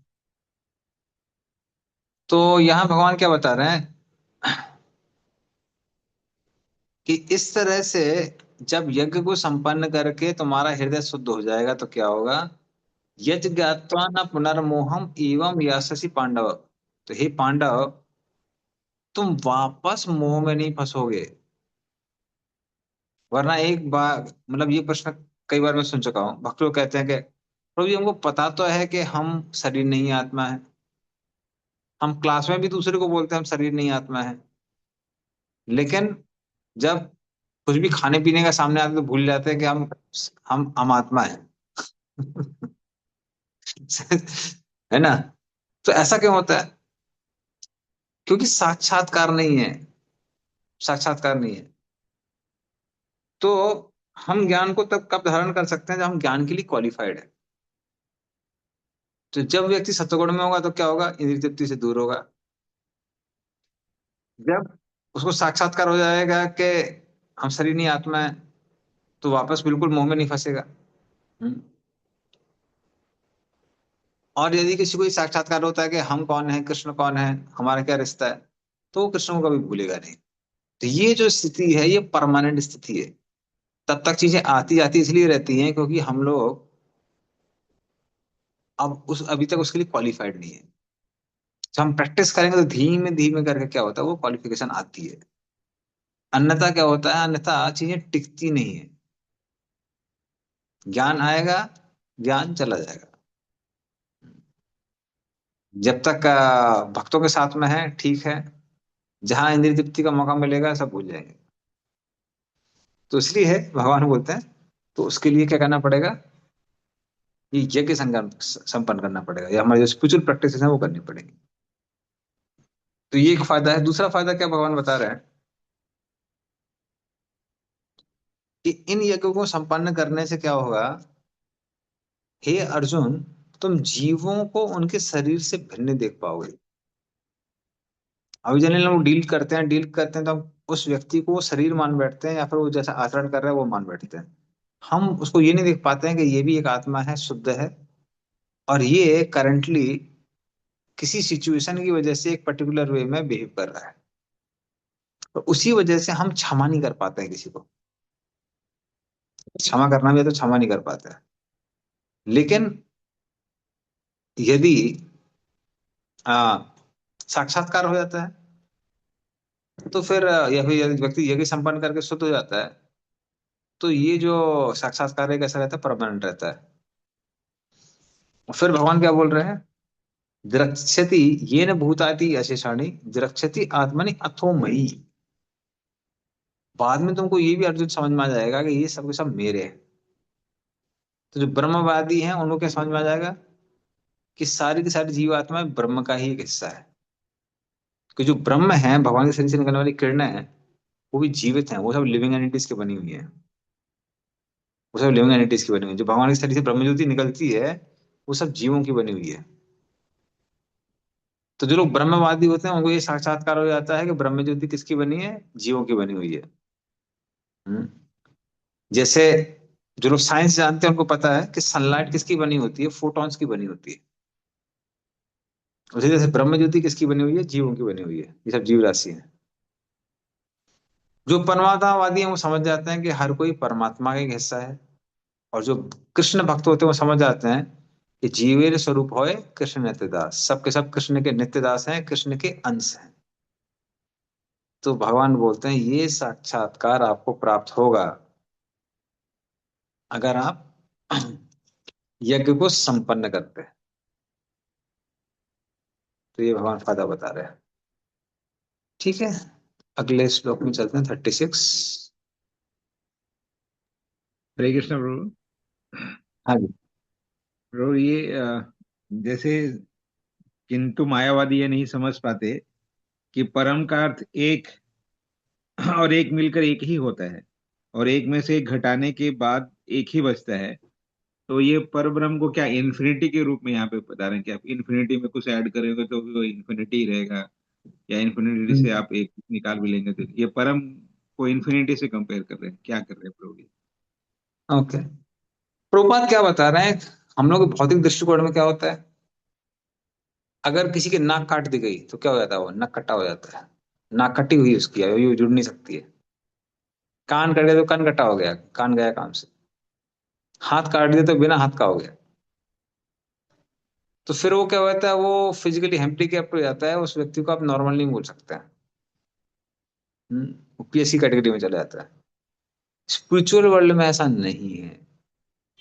ओम पूर्णमदा पूर्णमदम पूर्णमत पूर्णादोदच्यते पूर्णस्य पूर्णमादाय पूर्णमेवावशिष्यते।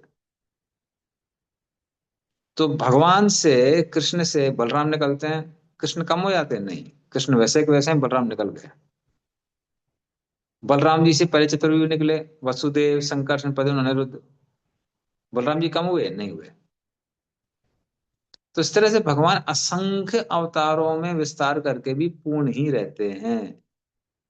1 - 1 इन स्पिरिचुअल वर्ल्ड इज 1।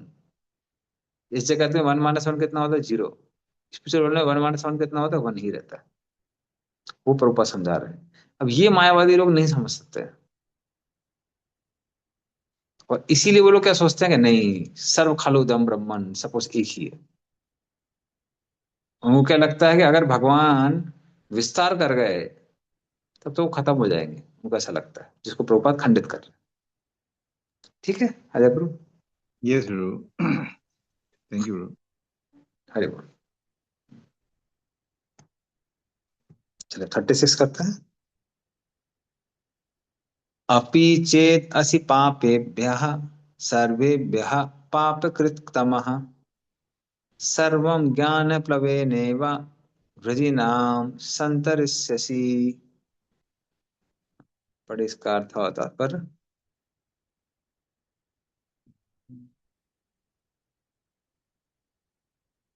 कौन पढ़ना चाहते हैं? हरे कृष्ण प्रभु। पढ़ूं क्या प्रभु? पढ़ी। हाँ पढ़ी। जी।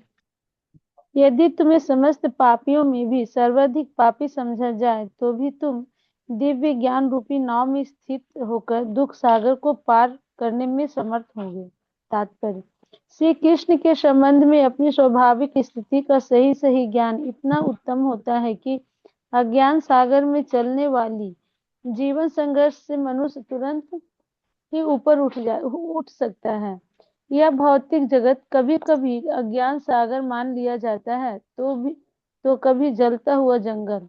सागर में कोई कितना ही कुशल तैराक क्यों न हो, जीवन संघर्ष अत्यंत कठिन है। यदि कोई संघर्षरत करने वाले को आगे बढ़कर समुद्र से निकाल लेता है तो वह सबसे बड़ा रक्षक है। भगवान से प्राप्त पूर्ण ज्ञान मुक्ति का पथ है। किस भावनामृत की नाव अत्यंत सुगम है किंतु उसी के साथ साथ अत्यंत उदात भी है। हरे कृष्ण। हाँ धन्यवाद। भगवान क्या बोलते? अपि चेदसी। तो अपि और चेदु शब्द भगवान इस्तेमाल कर रहे हैं। वो क्या, किसी का द्योतक है कि अगर मान लीजिए किसको ये साक्षात्कार हो गया कि हम शरीर नहीं आत्मा है, वो व्यक्ति पाप नहीं कर सकता है। क्योंकि पाप कब करता है? जब व्यक्ति इंद्रिय तृप्ति के लिए काम करता है, साथ में शास्त्रों के विरुद्ध करता है, तब उसको पाप कहते हैं। लेकिन जब व्यक्ति को साक्षात्कार हो जाता है कि मेरा इंद्रियों से कोई लेना देना ही नहीं है, तो इंद्रिय तृप्ति के लिए काम नहीं करेगा। इंद्रिय तृप्ति के लिए काम नहीं करेगा तो शास्त्र को विरुद्ध इंद्रिय तृप्ति के लिए काम कैसे करेगा? तो ऐसा व्यक्ति पाप नहीं कर सकता है। और जो प्रभुपाद यहाँ बोल रहे हैं, प्रभुपाद क्या बोल रहे हैं कि अगर कोई पापी से पापी व्यक्ति क्यों ना हो, अगर वो इस दिव्य ज्ञान का आश्रय लेता है तो वो संसार सागर को बड़े आराम से पार कर लेगा। इसका मतलब नो बडी इज डिस्क्वालिफाइड। तो कई बार आपने देखा होगा, जब आप बुक डिस्ट्रीब्यूशन करते हैं तो कुछ लोग क्या बोलते हैं, आज हम गीता नहीं छुएंगे साहब, आज नहीं छुएंगे। क्यों नहीं छुएंगे?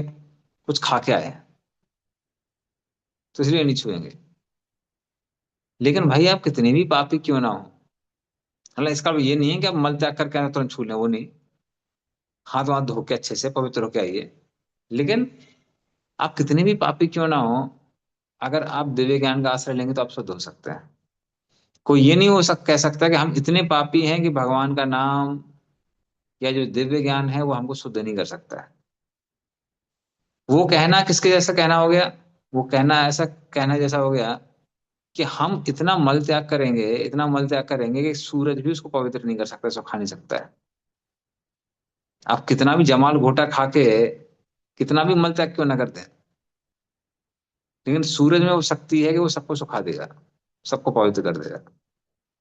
उसी तरह से व्यक्ति कितना भी पाप क्यों ना कर ले, लेकिन अगर वो भगवान के चरणों का आश्रय लेता है, गुरु का आश्रय लेता है और ठीक से भक्ति करता है तो वो पवित्र हो जाता है। और शास्त्रों में एक से एक उदाहरण है। डाकू रत्नाकर, वो बाद में कौन बने? वाल्मीकि जी।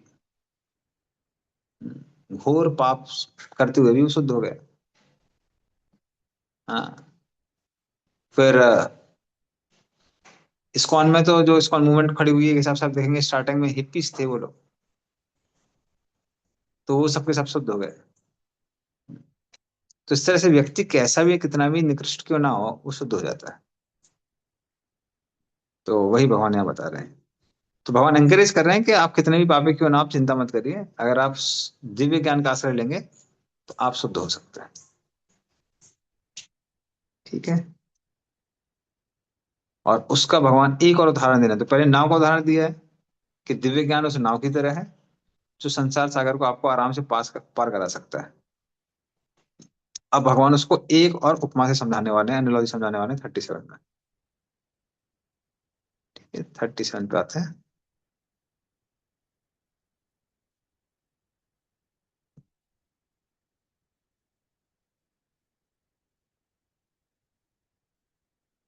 यथे धामसी समित्वग्निर् भस्म सात् कुरुते अर्जुन ज्ञानाग्नि सर्वकर्माणि भस्म सात् कुरुते तथा।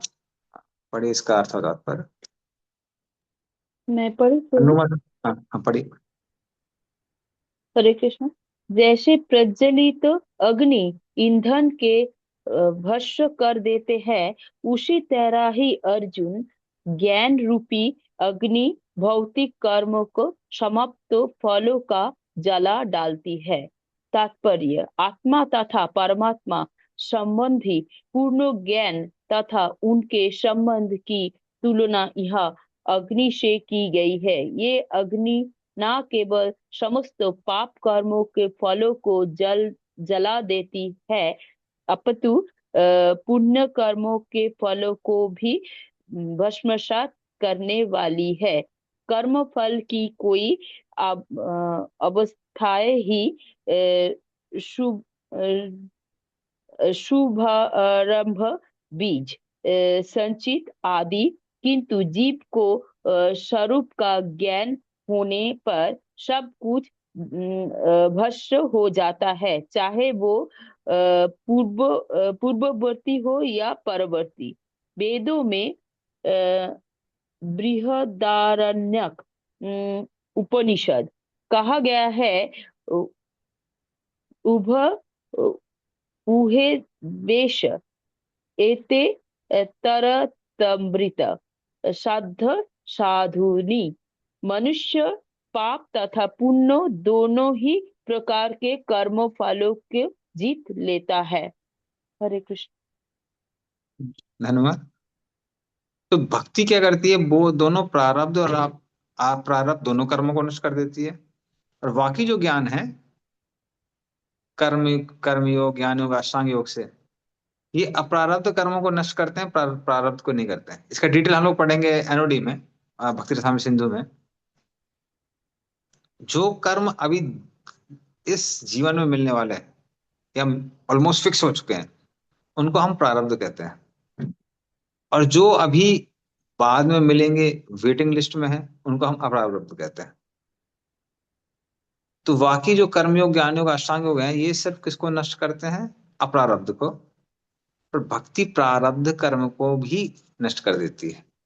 ये भक्ति में और अन्य पथों में अंतर है।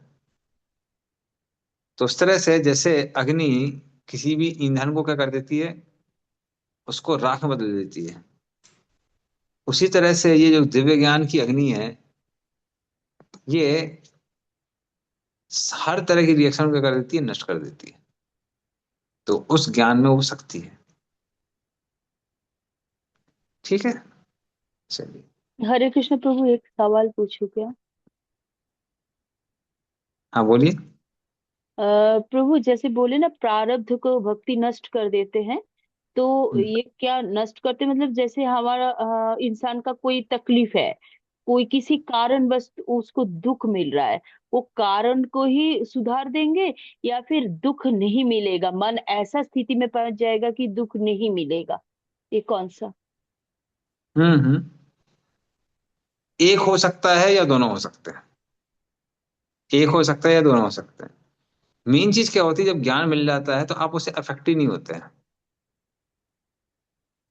समझे ना? अगर मान लीजिए आपको एक ज्ञान मिल गया है कि इस संसार की जो वस्तुएं हैं उनसे हमारा ज्यादा लेना देना नहीं है, हमको किससे लेना देना है, उस संसार में जो वस्तुएं हैं, उनसे लेना देना है। तो इस संसार में जो चीजें मिल रही हैं नहीं मिल रही हैं उसमें बहुत ज्यादा अफेक्ट नहीं पड़ता है। हम जिस चीज से आइडेंटिफाई करते हैं उससे हम ज्यादा अफेक्टेड रहते हैं। तो भक्ति में कुछ ऐसी चीजें हैं जिनसे हम लोग, जो हमसे कोई छीन नहीं सकता है। जैसे नाम जप है। नाम जप आपसे कोई छीन सकता है? माला छीन सकता है, लेकिन नाम जप नहीं छीन सकता है। जीभ काट लेगा तो भी आप मन में जप कर सकते हैं। इसलिए भक्ति करने का जो अवसर है वो कोई छीन नहीं सकता है। और जब तक हम उसको वैल्यू देने लगते हैं तो फिर अन्य चीजें आ रही हैं जा रही हैं वो उतना अफेक्ट नहीं डालेंगे जितना पहले डालती थी। इस नॉर्मली आपने पहले देखा भी होगा, जब लोग थोड़े से भौतिकवादी होते हैं, भक्त नहीं होते हैं, किसी ने थोड़ा रेस्पेक्ट नहीं किया उसमें भी बड़ा बवाल हो जाता है।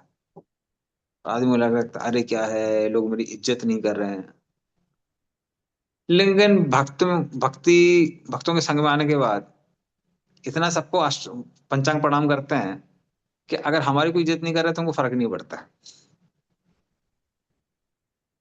तो इसलिए मेन चीज क्या है कि कॉन्शियसनेस होगी वहां से विड्रॉ हो जाती है, उसको उतना इफेक्ट नहीं होता है। बट इवन प्रैक्टिकली भी कई बार चीजें खत्म हो जाती है। जैसे हरिदास ठाकुर, वो कहाँ जन्म हुआ था उनका? मोहम्मदन फैमिली में हुआ था, मुस्लिम परिवार में हुआ था ना। और उस समय तो मुस्लिम परिवार में अगर किसी का जन्म हुआ है तो उसको अछूत समझा जाता था। अगर एक मुसलमान ने जो पानी पिया आपको वो फेंक दिया तो जान चली गई आपकी, खत्म। तो इतना स्ट्रांग था। लेकिन हरिदास ठाकुर का उस समय मुस्लिम परिवार में जन्म हुआ था, लेकिन क्योंकि वो निरंतर कृष्ण नाम का जप कर रहे थे,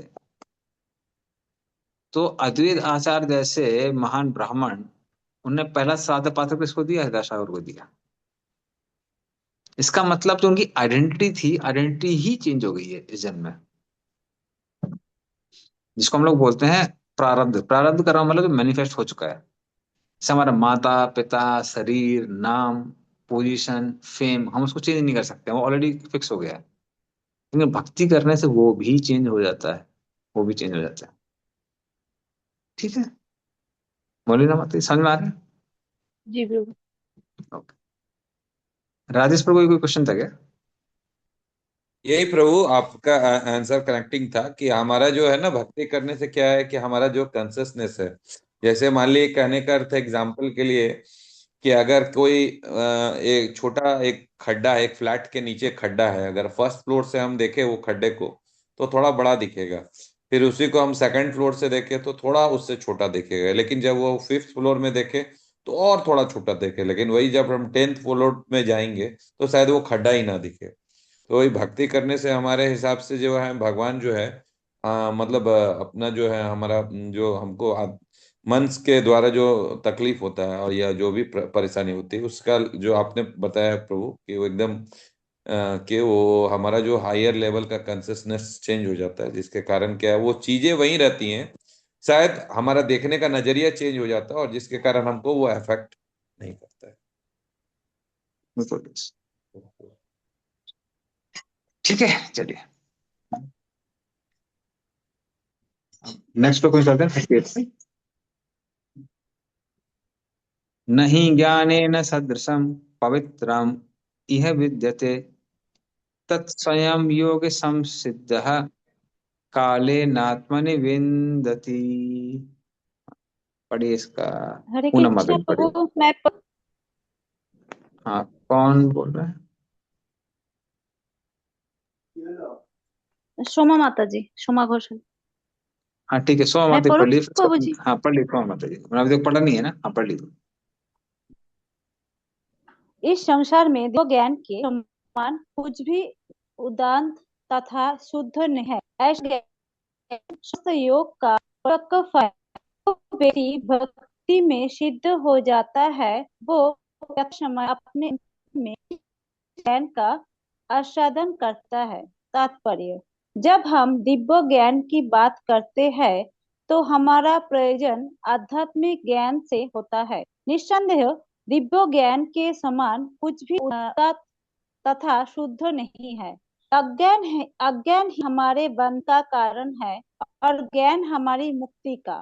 ये ज्ञान भक्ति का परिपक्व फल है। जब कोई दिव्य ज्ञान की अवस्था प्राप्त कर लेता है तो उसे अन्यत्र शांति खोने की आवश्यकता नहीं रहती, क्योंकि वो मन ही मन शांति का आनंद लेता रहता है। दूसरे शब्दों में ज्ञान तथा शांति का पर्यवसान कृष्ण भरणामृत में होता है। भगवत गीता के संदेश की यही चरम परिणति है। हरे कृष्ण। धन्यवाद। तो भगवान यहाँ क्या बोल रहे हैं? भगवान कह रहे हैं कि भक्ति छोड़ के जितनी भी प्रोसेसेस हैं, कर्म योग, ज्ञान योग, अष्टांग योग, इन सब में सर्वश्रेष्ठ क्या है? दिव्य ज्ञान है। क्यों दिव्य ज्ञान है? कि इन सब का रिजल्ट ही दिव्य ज्ञान है। कर्म योग, ज्ञान योग, अष्टांग योग सबको करने से क्या फल मिलने वाला है? दिव्य ज्ञान प्राप्त होने वाला है। क्या दिव्य ज्ञान? कि हम शरीर नहीं आते, ये दिव्य ज्ञान प्राप्त होने वाला है। तो इसका मतलब वो रिजल्ट है ना। तो वो रिजल्ट इन सबसे परे है, वो सबसे ऊपर है। हालांकि भक्ति का जो ज्ञान है इससे भी ऊपर है। क्योंकि हम लोग भक्ति में सिर्फ ये नहीं सीखते कि हम शरीर नहीं आत्मा, हम ये भी सीखते कि हम कृष्ण के अंश हैं और हमारा कृष्ण के साथ क्या नित्य रिश्ता है। तो और ऊपर का ज्ञान है। लेकिन भगवान यहाँ पे जो बात कर रहे हैं वो योगों की बात कर रहे हैं, कर्म योग, ज्ञान योग, अष्टांग योग। तो इनमें सर्वश्रेष्ठ क्या है? वो ज्ञान है। और भगवान कहते हैं कि ये आराम से नहीं प्राप्त होता है। ऐसा नहीं है कुछ बुक्स पढ़ ली ज्ञान प्राप्त हो गया। कई जन्मों तक व्यक्ति जब निष्काम कर्मयोग करता रहता है पूरी निष्ठा के साथ, तब वो प्राप्त होता है। और आत्मा नहीं मतलब परफेक्शन प्राप्त होगा तो ऑटोमेटिकली आपको साक्षात्कार मिलने लगेगा।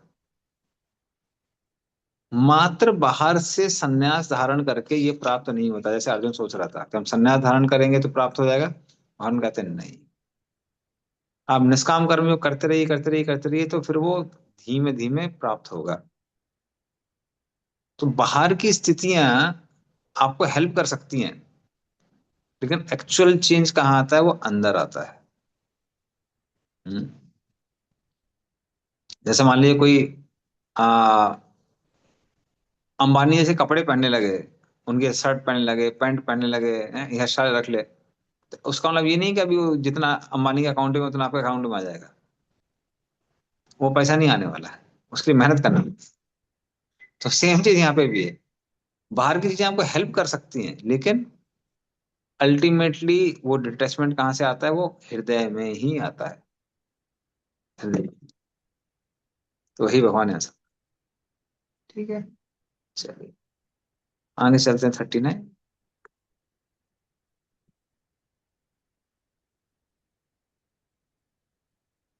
श्रद्धावान् लभते ज्ञानम तत्परा संयतेन्द्रियः।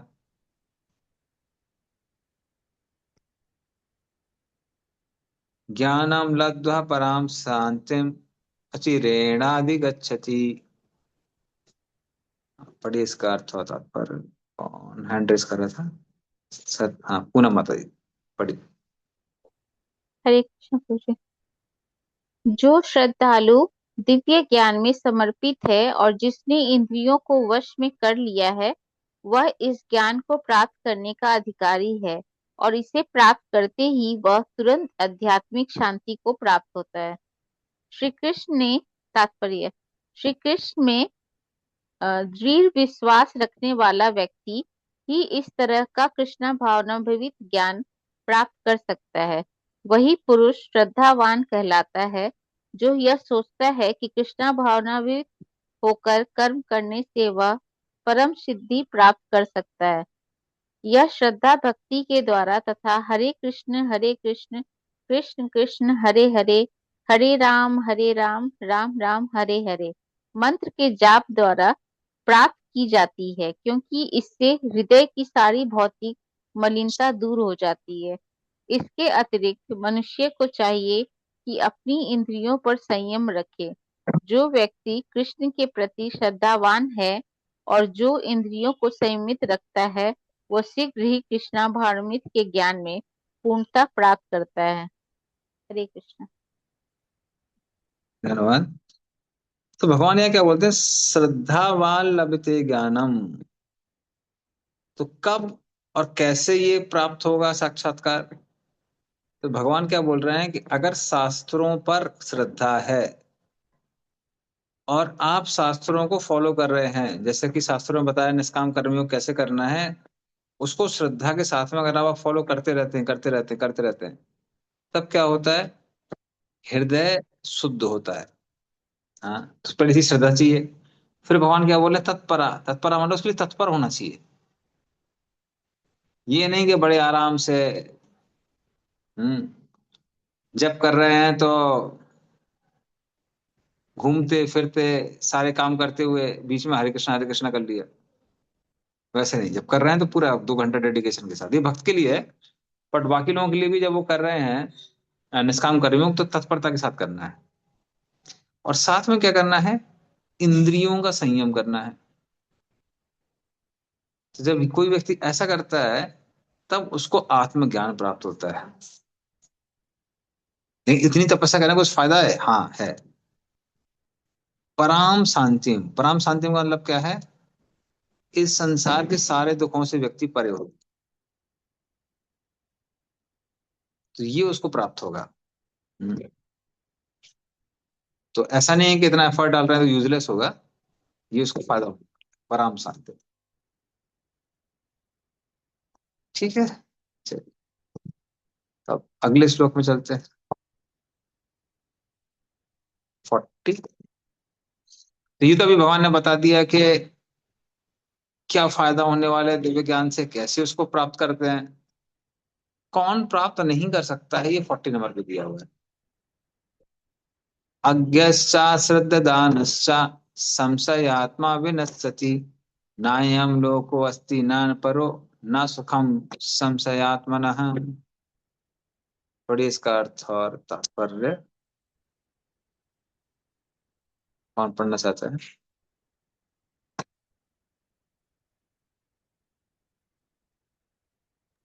हरे कृष्ण अनुवाद। पढ़ो क्या प्रभु? ठीक, अनुवाद पढ़ लीजिए, नेक्स्ट रानी माता जी, जी। 2 बचे हुए। हरे कृष्णा। किंतु जो अज्ञानी तथा श्रद्धा विहीन व्यक्ति शास्त्रों में संदेह करते हैं, वे भगवत भावनामृत नहीं प्राप्त करते, अपितु नीचे गिर जाते हैं। संशयात्मा के लिए न तो इस लोक में न ही परलोक में कोई सुख है। तात्पर्य: भगवत गीता सभी प्रामाणिक एवं मान्य शास्त्रों में सर्वोत्तम है। जो लोग पशु तुल्य हैं, उनमें न तो प्रामाणिक शास्त्रों के प्रति कोई श्रद्धा है, न उनका ज्ञान होता है, और कुछ लोग को यद्यपि उनका ज्ञान होता है और उनमें से वे उद्धरण देते रहते हैं, किंतु उनमें वास्तविक विश्वास नहीं करते। यहाँ तक कि कुछ लोग जिनमें भगवत गीता जैसे शास्त्रों में श्रद्धा होती भी है, फिर भी वे न तो भगवान कृष्ण में विश्वास करते हैं, न उनकी पूजा करते हैं। ऐसे लोगों को कृष्ण भावनामृत का कोई ज्ञान नहीं होता।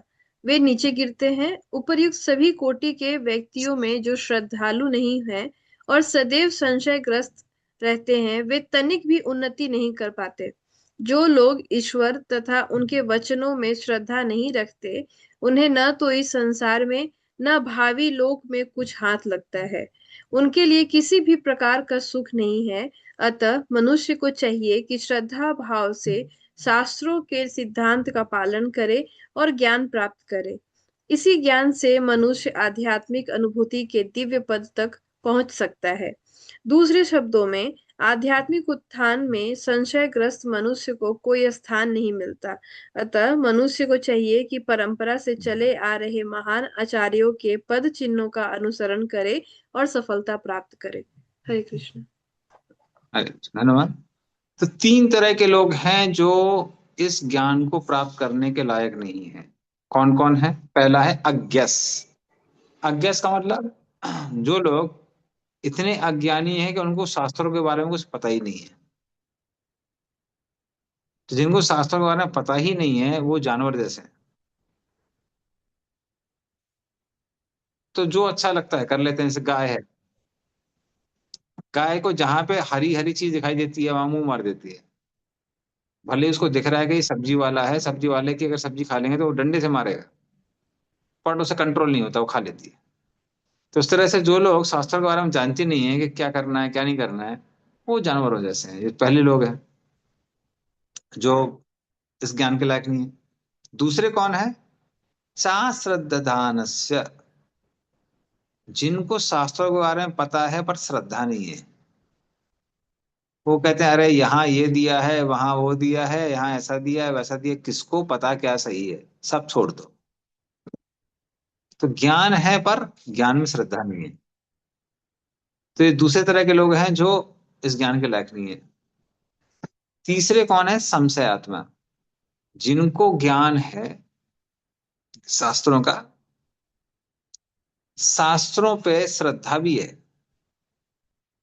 कि हाँ भाई ये जो रूल्स दिए हुए हैं ये काम करते हैं, बट संशय क्या है, हम कर पाएंगे क्या, हमसे तो नहीं होगा, हमसे नहीं होगा। तो ये जो संशय रहता है जिन लोगों को, वो लोग भी क्या नहीं कर पाते हैं, वो भी ज्ञान के लायक नहीं। उनको लगता है कि हाँ हाँ हरे कृष्णा करिए सबका उद्धार होता है, हरे कलयुग का मंत्र है, आप क्यों आप करिए। अरे हमको कहाँ टाइम मिला है भाई साहब, हमसे नहीं होगा ये सब। तो ये तीसरे तरह के लोग हैं, संशय आत्मा। जब तक व्यक्ति को संशय रहता है वो पूर्ण शक्ति के साथ में कोई कार्य नहीं कर सकता है। हम्म। जब तक आपको कंफ्यूजन रहेगा कि हम जिस रास्ते पे जा रहे हैं कि सही है कि गलत है, तो कार को तेज नहीं चला सकते हैं, धीमे धीमे कार चलती है। और जिसको बहुत संशय रहता है तो उसे चलती ही नहीं है।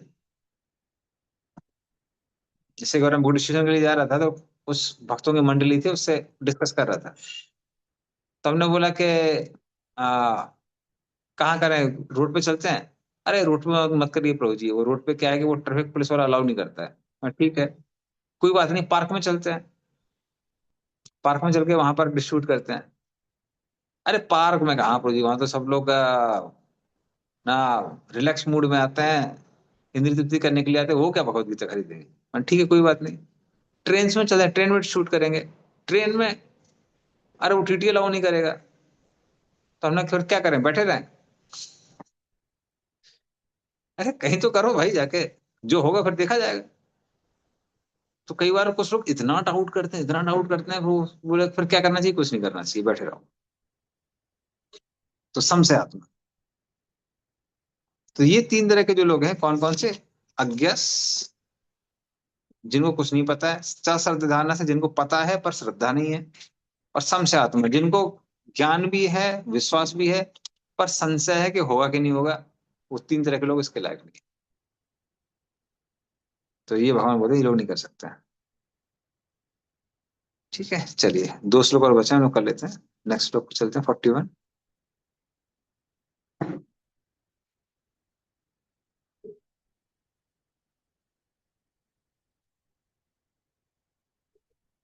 योग संन्यस्त कर्माणम ज्ञान संचिन्न संशयम आत्मवंतम न कर्माणि निबध्नन्ति धनंजय।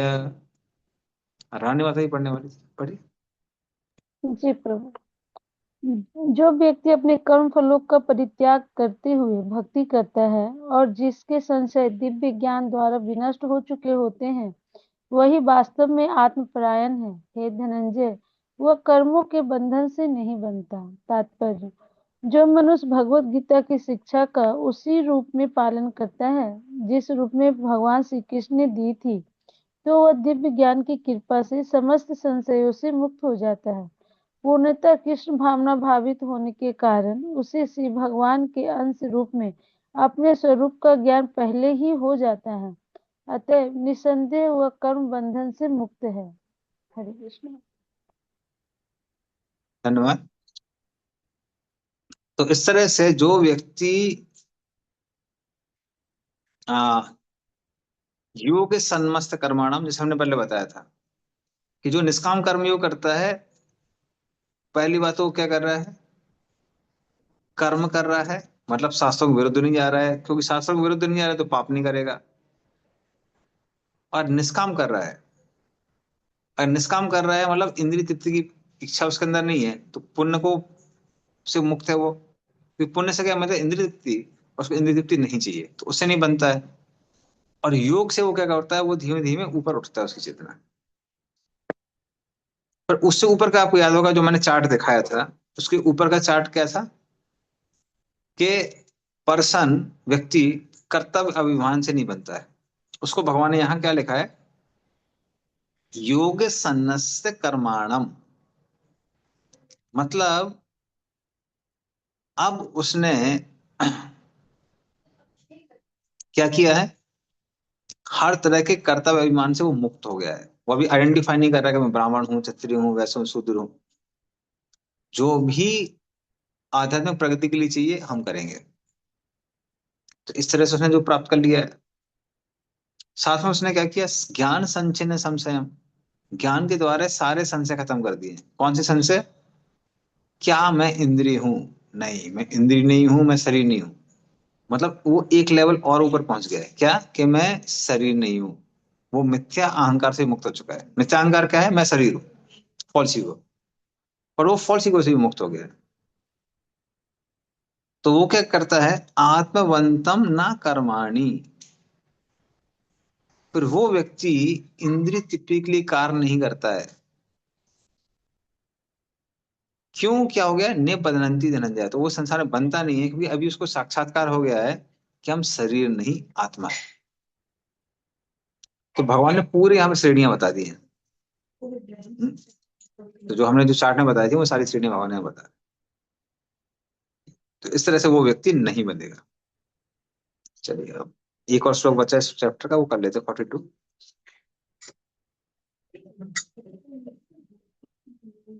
तस्माद् अज्ञान संभूतम हितस्थम ज्ञानासिनात्मनः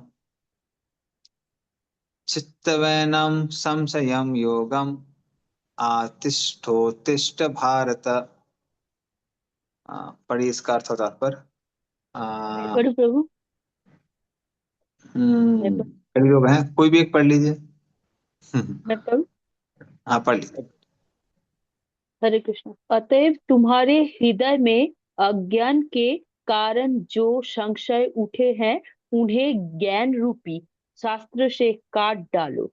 हे भारत, तुम योग से समन्वित होकर खड़े हो और युद्ध करो। तात्पर्य, इस अध्याय में जिस योग पद्धति का उपदेश हुआ है वो सनातन योग कहलाती है। इस युग में दो तरह के यज्ञ कर्म किए जाते हैं, एक तो दिव्य का ज्ञान और दूसरा आत्म ज्ञान यज्ञ यज्ञ जो विशुद्ध आध्यात्मिक कर्म है। यदि आत्म साक्षात्कार के लिए दिव्य ज्ञान नहीं किया जाता है, ऐसा यज्ञ भौतिक बन जाता है। किंतु जब कोई आध्यात्मिक उद्देश्य या भक्ति में से ऐसा यज्ञ करता है तो वो पूर्ण यज्ञ होता है।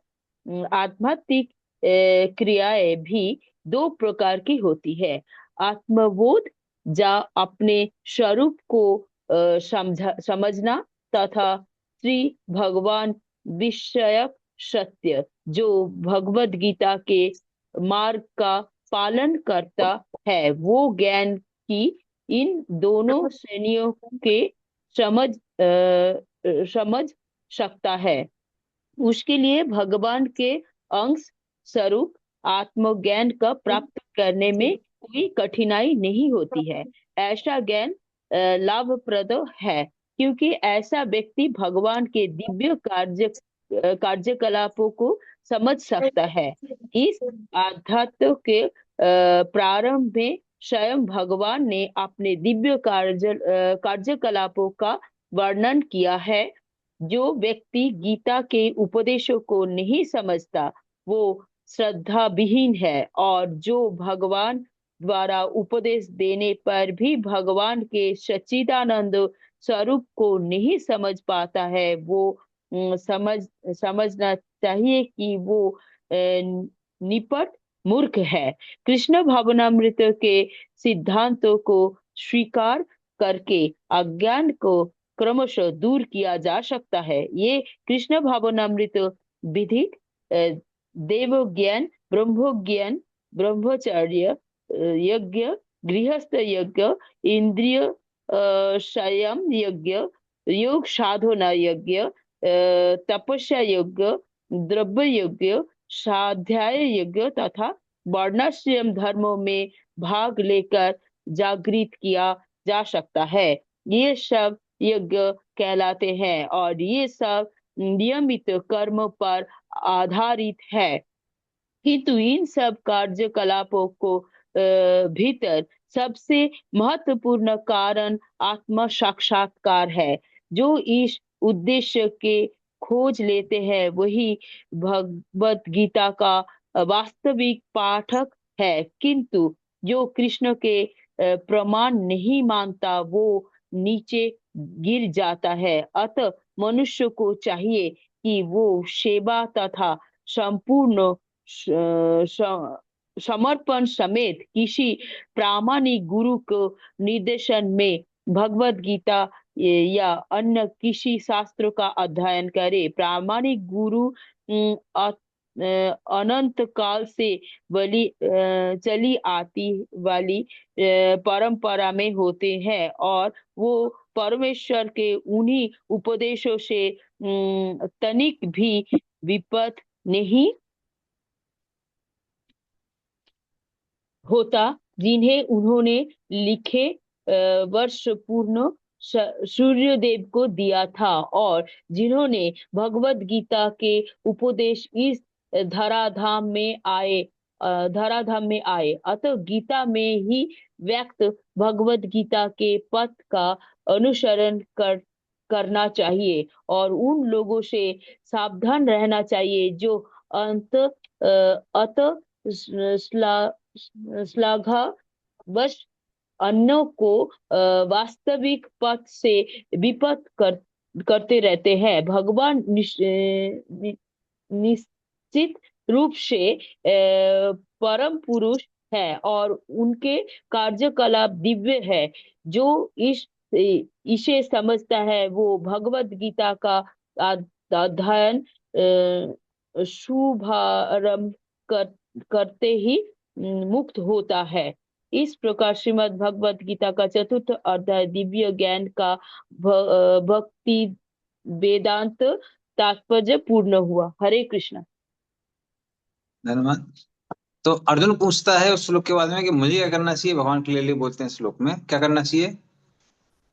इस दिव्य ज्ञान के द्वारा अपने सारे संशयों को काटो।